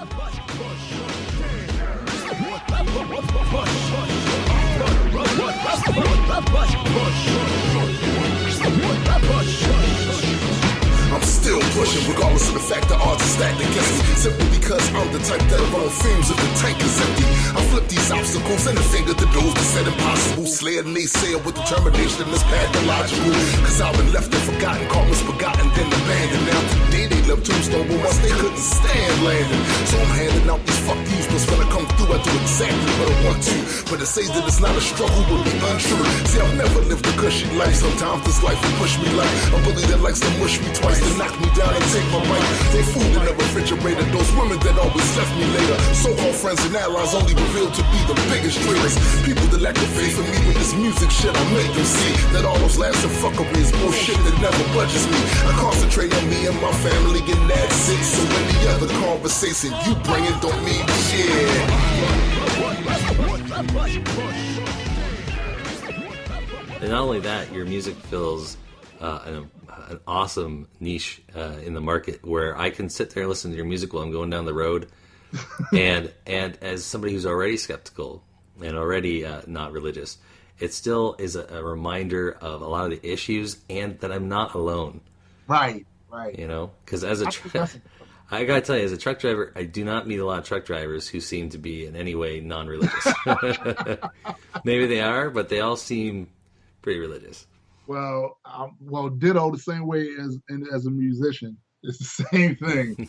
A lot of them are not, but I think that's the other thing that is important to me, because I've had people say, well, you know, how would I see my career in the next 10 years or something like that? And for me, I think it's important that I represent a certain segment of the population that feels as though they're being misrepresented. I think that's important that I talk about it in a positive way and promote it like I'm championing certain things, because for atheists anyway, our PR sucks. It really does. And people think all kinds of crazy things about us. And it's a case of, you know, somebody's got to be out there standing up for that. And I remember how it was the first time I heard Christopher Hitchens speak. Yeah. I remember how I felt about that. All these ideas that were swimming around in my head that didn't have any kind of cohesiveness to them. But it was basically my doubting all of this nonsense. And to hear somebody put it together and it be clear, have some clarity to it, and be unafraid. He was unafraid to say what he thought about it, regardless of who thought anything else or what they thought about him after he said it. He didn't care. He said it. Yep. That meant something to me. So I can only imagine, especially with some of the fan mail I get, I can tell that it does matter that I say the things that I say, even though it's coming from what I really think, but it does definitely help other people that might be in the same position I was when I first heard I'm gonna tell you, the first atheistic themed book I ever read was by David Mills. It was called Atheist Universe. That's the first one. And there are certain things about that experience and reading that book and stuff that really helped my development as a skeptic too. So it's like I'm trying to do that same thing for somebody else. Yeah. And I guess maybe that's what I'm doing here too, hoping that someone will tune in, listen to one of my guests, or me and my co-host talking about something that just connects. And for me, I was an atheist, and it's kind of on my way to being an actual skeptic, you know, as opposed to just kind of a on the fly one. Right. You know, actually considering it a term and it's something that I was going to do. That changed for me with something really small. Actually, it was my friend Nathan Walpole on my Facebook. Mm-hmm. He's an animator in the States. Oh, okay. Yeah. He works in the video game industry, and now he's a professor now, and now he's all legit. But yeah, and he just put some stuff down there about being an atheist, and I hadn't really talked to him much since high school. We were on our Facebook list, but anyways, so I sent him a message, and I just said, "Look, I know you remember I was really religious. I thought you might like to know that none of that stuff makes any sense to me anymore." And he put it right up on his main status. He was like, you know, this is the thing that made my day. A friend of mine told me this. Wow. Yeah. And after that, I really started paying attention. I was like, you know what? Maybe I should look into some of this stuff. It sounds like I am an atheist. I listened to Hitchens, Sam Harris, and of course, Richard Dawkins. And as soon as I had heard some of these works, I was like, this is clearly what I am. Right. And these guys are much smarter than me. Oh, dude, I'm telling you, that realization there is a heavy one too. Like as sharp as you think you are, there's always people that are way sharper. Oh yeah.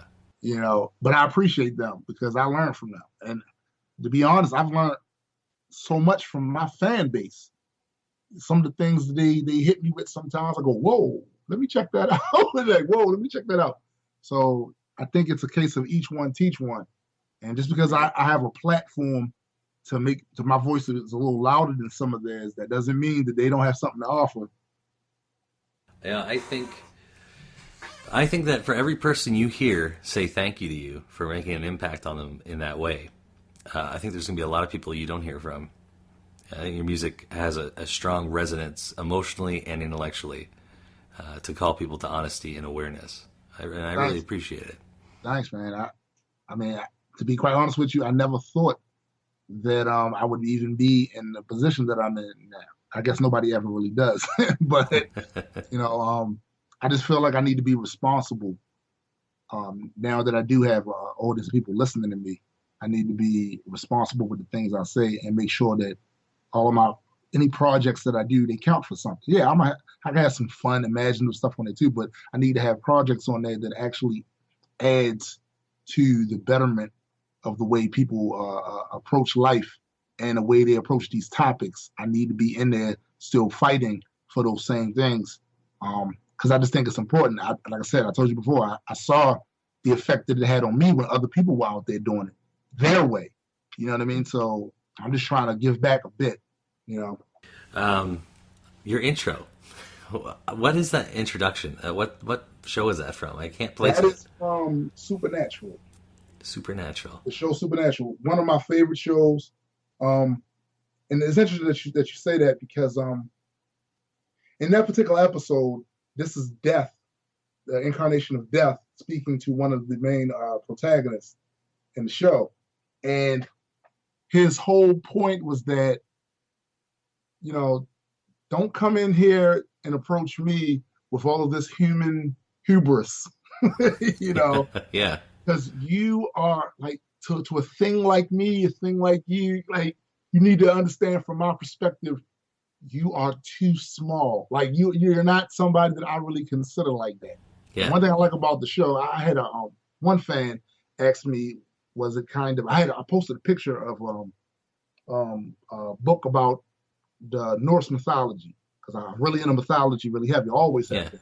Yeah, that's great. And he said, don't you think it's kind of ironic that the stuff you read about and yet you're into mythology? I said, no. I said, because if you take myth for what it is, instead of trying to make it reality, it's quite helpful. You know what I mean? Like, it has a lot of good things in there that you can learn about human nature, because that's basically human behavior. You can learn a lot about human behavior, our past behavior, how we think about the world around us from myth. So it's the way we tell. It's the way we tell our story of our existence. The way we tell our story, and it's the way the human family has told their story. It's just that what happens is it gets twisted and distorted, and you get groups of people that tend to take it and try to apply it to reality as is, when that's not what it is. But the show Supernatural was really good. I think it almost like Stargate to me. It humanizes a lot of those mythological concepts for me, and it makes it. A lot of times the commentary on there is very strikingly atheistic, even though they have angels on there, God on there. But a lot of the stuff they say on that show has an atheistic theme to it, So I really like it. And when I heard that it's a couple of quotes that character who plays Death, by the way, he's perfect for that role. He's absolutely perfect. There's some of the things that he says, some of the commentary he says, really put me into the frame of mind in my approach to this album and to my overall image, at my stage presence and stuff. A lot of that, the Death's commentary on it and the things that he say really impact me and influences me a lot. Oh, nice. I've watched, I think, part of season 1 to Supernatural. Maybe I should pick it up when I get a chance. Well, I'm gonna tell you, the season 1 is cool. It's a good start, but it doesn't really get going.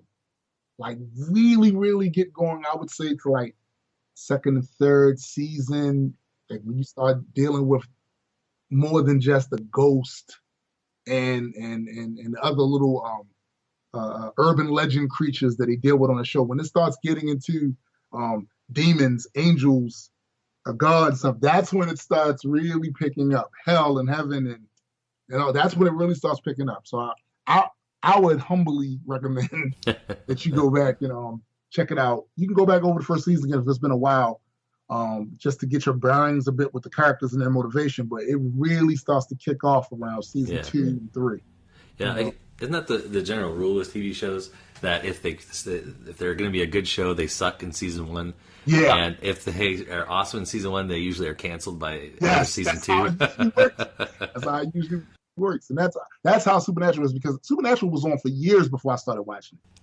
Yeah. You know, I may have saw an episode here or there, but it didn't pique my interest. And when it got on Netflix, that's when I kind of got into it, because I had at least 5 seasons to work with. So I started watching it, and it really... That's nice, too. You can watch the seasons and see it all really quick as they develop. Yeah, you know, because beforehand, like I said, I thought a few episodes of the first season, and it didn't strike me as something I really wanted to watch. But when one of those days when you have weekends where you have absolutely nothing to do, you sit there and go through those episodes. It's like, wow, this stuff is really good. And they cover everything from the Christian, Judeo-Christian version of God to the pagan gods as well. I think last season they had Zeus on there. They pretty much cover. Yeah, they cover a lot. If I remember correctly, it's a different sense I got from that show than something like X-Files, which for years I enjoyed. But X-Files, I think the guy who made it, I think he actually believes in UFOs and supernatural things. I think I've actually heard that he argues against skeptics. Yeah, I think he does too. The thing about that show, I used to watch X-Files as well, and I get the feeling from Supernatural that the writer, Eric, I forget his last name, I think he seems to be an atheist. His whole approach just seems that way to me. Yeah, well, at least he understands, like we were talking about, mythology. It's different than like literal history or because he makes God out to be somewhat of a douchebag.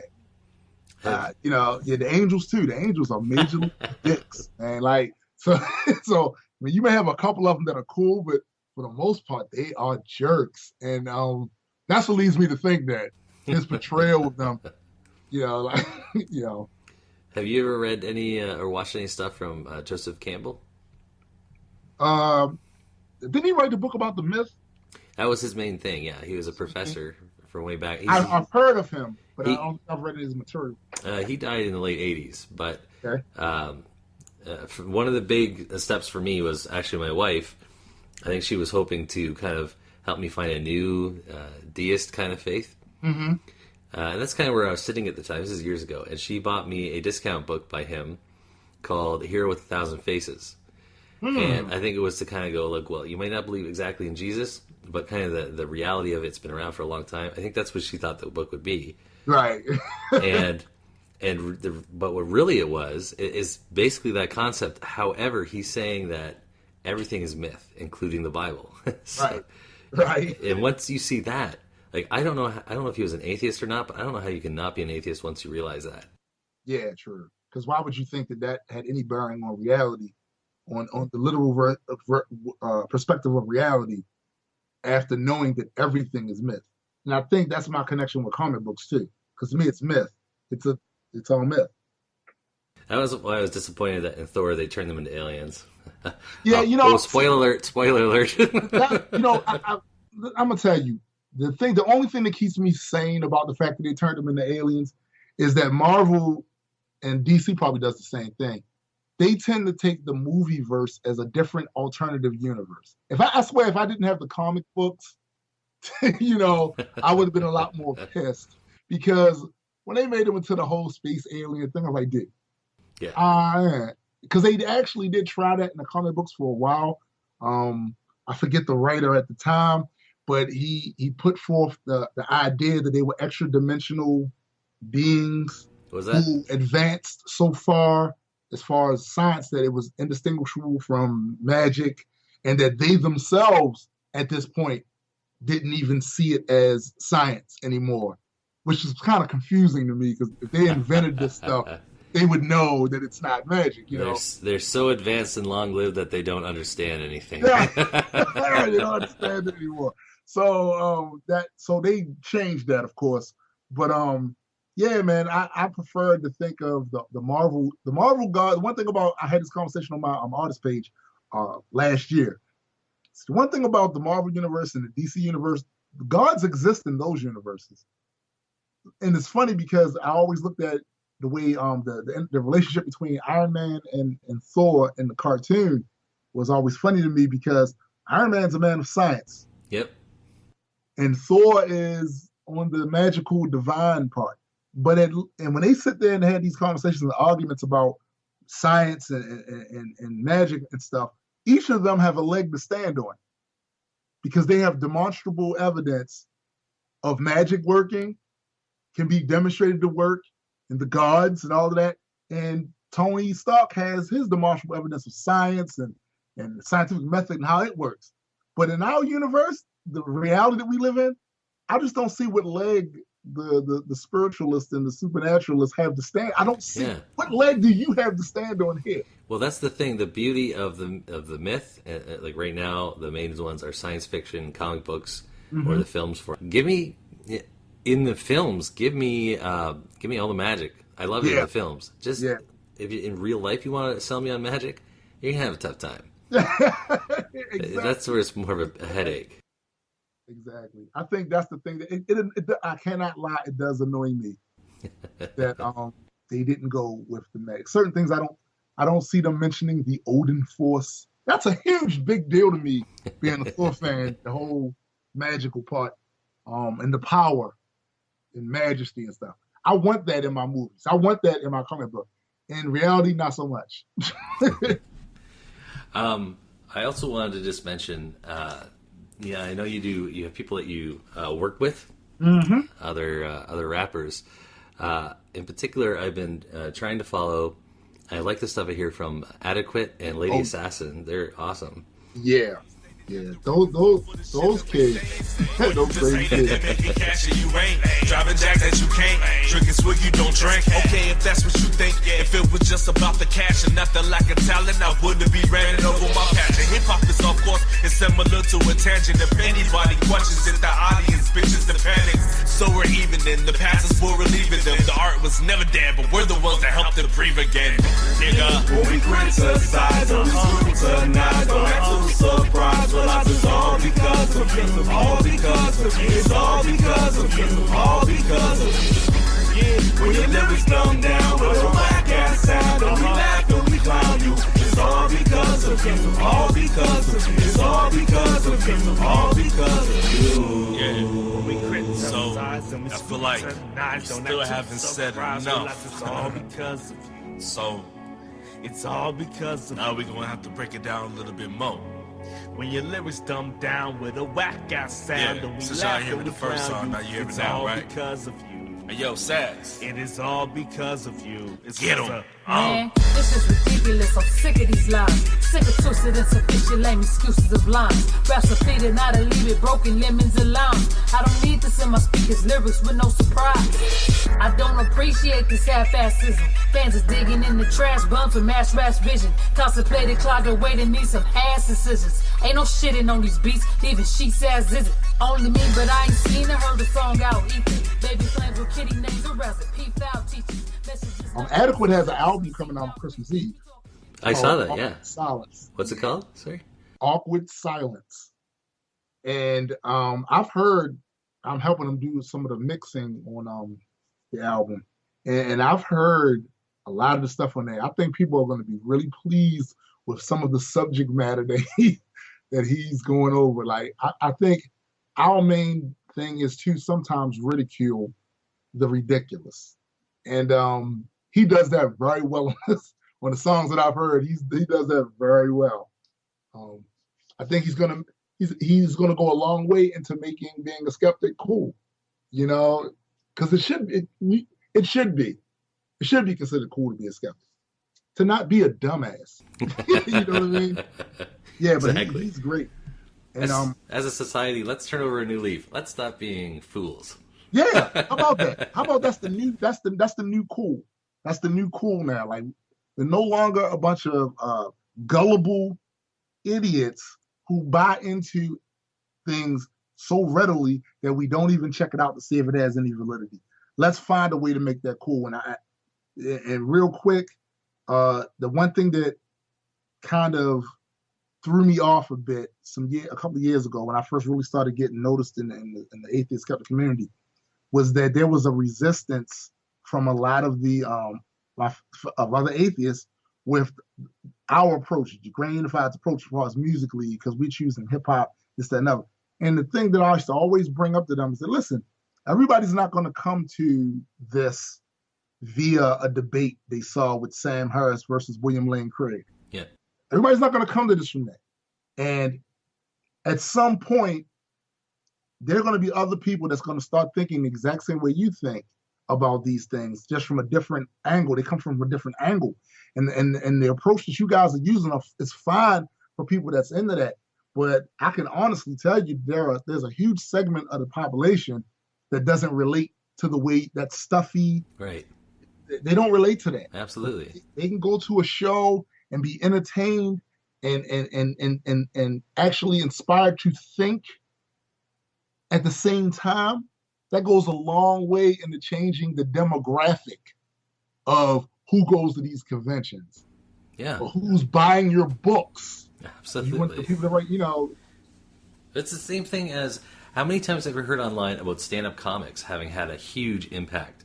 Yes. Just by making people laugh at things that they were told they couldn't laugh at. Mm-hmm. Yeah, and it is a huge shift. And I don't think, probably to be a little bit modest, it's no individual source. It's it's an experience of life where they run into several different types of rational thinkers who express themselves without shame, without confusion.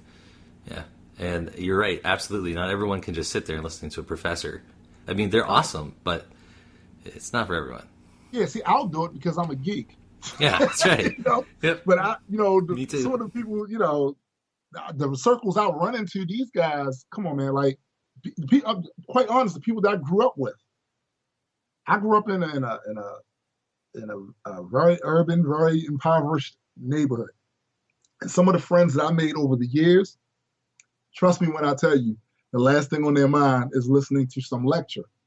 It's not happening. Yeah. But they'll listen to a song I wrote and hear the stuff in there, and it'll create a conversation.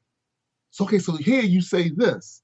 So what do you mean when you say, it'll spark a conversation. And then from that conversation, I can lead them to finding out about some of these other great thinkers that were in this movement. But you can't just all come at everybody the same way. It's not. I don't think it's a tactic that's that constructive to try to fit everybody or shape them into that particular way of accepting any of this stuff. It's just not going to work. Yeah, when his album comes out, I hope it's on iTunes, because I have trouble trying. Hopefully, it will be. Yeah, I have trouble getting some albums over here in Canada through Amazon. Mm-hmm. And there's been a couple of times I've wanted to buy someone's music from the States, and it's like, yeah, we're not going to take your credit card. You can't do that. Oh. How does it usually work for you with Bandcamp? With Bandcamp, I've gotten your albums straight from iTunes. See, I've always, I can just tell by my numbers that iTunes is the preferable at this point in time. iTunes, for most of my audience, prefers to get stuff from iTunes. That's why I make sure. Quick update: I have actually purchased Adequate's old album, not his one from Christmas that's coming up, on Bandcamp as a website. It works fine for Canadians, so go ahead and purchase there. I have it on there. I mean, I just got to say, too, anybody, any fans that could be listening to this, when it comes out, is that I appreciate their support with my pre-order for the physical copies. It was overwhelming. I didn't really, I don't know what I imagined would happen if I did the pre-order for it, but it exceeded my wildest expectations. Awesome. So definitely need to thank them for that. And like I said, like I told you earlier in the interview, I can definitely see from the first 2 weeks after the release that I have increased my audience, and that's largely, I think, due to fans sharing the music and talking about it and different things like that. It's definitely been a kind of a wild ride this last album. So I was thinking that I would, at the end, like I did last time, I would put one track that you wanted to play. Mm-hmm. Before we talk about that, though, is there any last message, last thing you want to put in people's heads that you want this album to really mean to them, to the impact you want to have. Oh yeah. If you get nothing else from this album, the main thing that I would really want for you to see or experience is the utter frustration that I feel when I see the things that are going on in this country. And the reason I want you to feel that frustration is because maybe if you do, it'll be more of us frustrated and actually want to do something to change some of the things, or at the very least, slow down this decay that's going on. That's more than anything else. And I also, want you to just see me as an artist that is in the process of growth, because I feel like this last album I showed a lot of growth on here from the previous work. Yeah. So that's pretty much it. Awesome. And like I say, I'm gonna put a track on the end. What track would you like to play? What would you like to? Oh man, I would say They Be Like, only because of what it's talking about being a skeptic, and it confronts the many conversations I've had over the last couple of years with people and the crazy things that they say without actually thinking about what they're saying or what they're sharing. Yeah. So I think, yeah. And it's that intro is hilarious. I had to use it. As soon as somebody, I think a fan put me onto it, and the clip, and I said, "Oh, I must use it." I must. Alrighty. So thanks again for being on the show. And thanks for having me. I am sure we'll talk to you again. And the next time I'm going to again try to have Smash Lock here. I don't know if I told you, he's a family man, 3 kids, and he's in school. I probably relate to him, a lot. Yeah. So he was upset before, and he's getting more upset now. I don't deserve this. To die like this. I was building a house. Deserves got nothing to do with it. I'll see you in hell, William Money.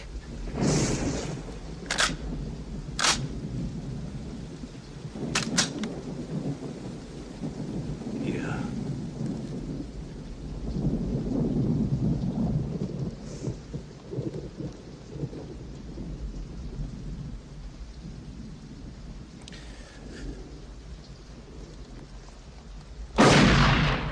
Tombstone da Deadman.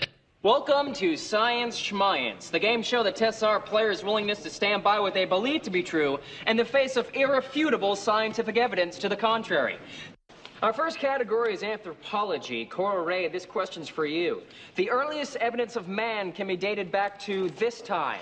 6,000 years ago, when God breathed into a handful of dust and created Adam, Eve, and the Garden of Eden. You understand that archaeologists are in possession of a 3-million-year-old human skull found near Johannesburg, which would put your answer off by 2,994,000 years. Do you stand by it? Archaeologists can be wrong. I bet they can. Audience? Science Schmiance! Keep your pseudo-scientific quackery, that shit is whack to me. Manufacture that, I close the factory. Then actually, you have to be nuts to think that it's factually proven. You must be stupid, don't like the 2 words before you prove it. Cause anything other than that can get you slapped. Snatch your ratchet box of snake oil and break that shit across your back. So let's establish the explicit rules of conversation. Do you solemnly swear to back up every single statement? With peer-reviewed data that's not misconstrued chatter and fallacious argumentation that doesn't even matter. Not even talking about those bullshit links from websites with webmasters that don't critically think. Back in the day, they would have been labeled a bunch of village idiots. Who gives a shit about the things they say they're not legitimate?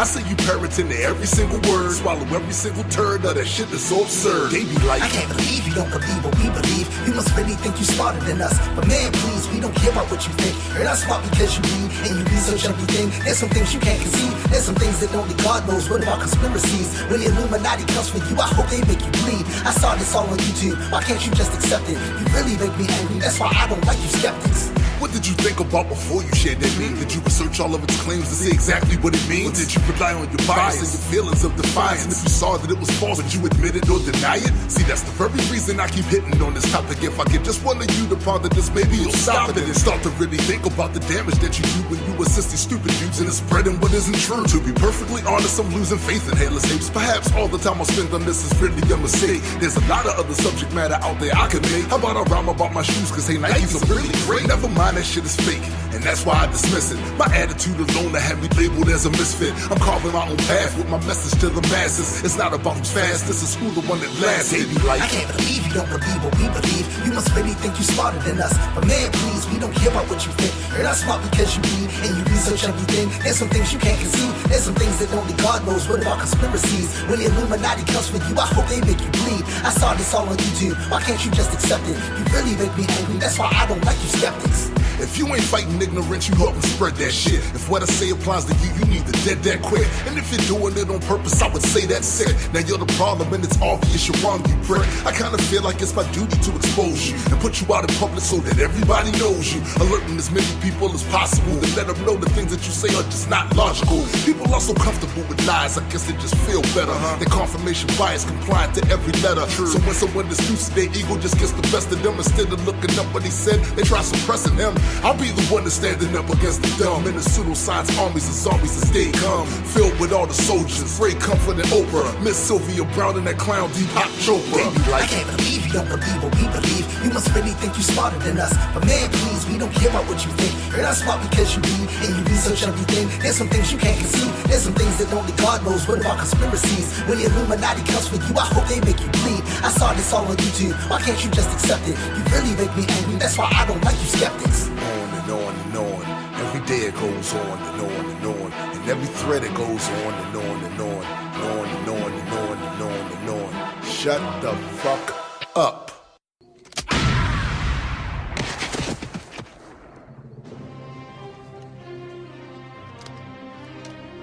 Good. Bad. I'm the guy with the gun.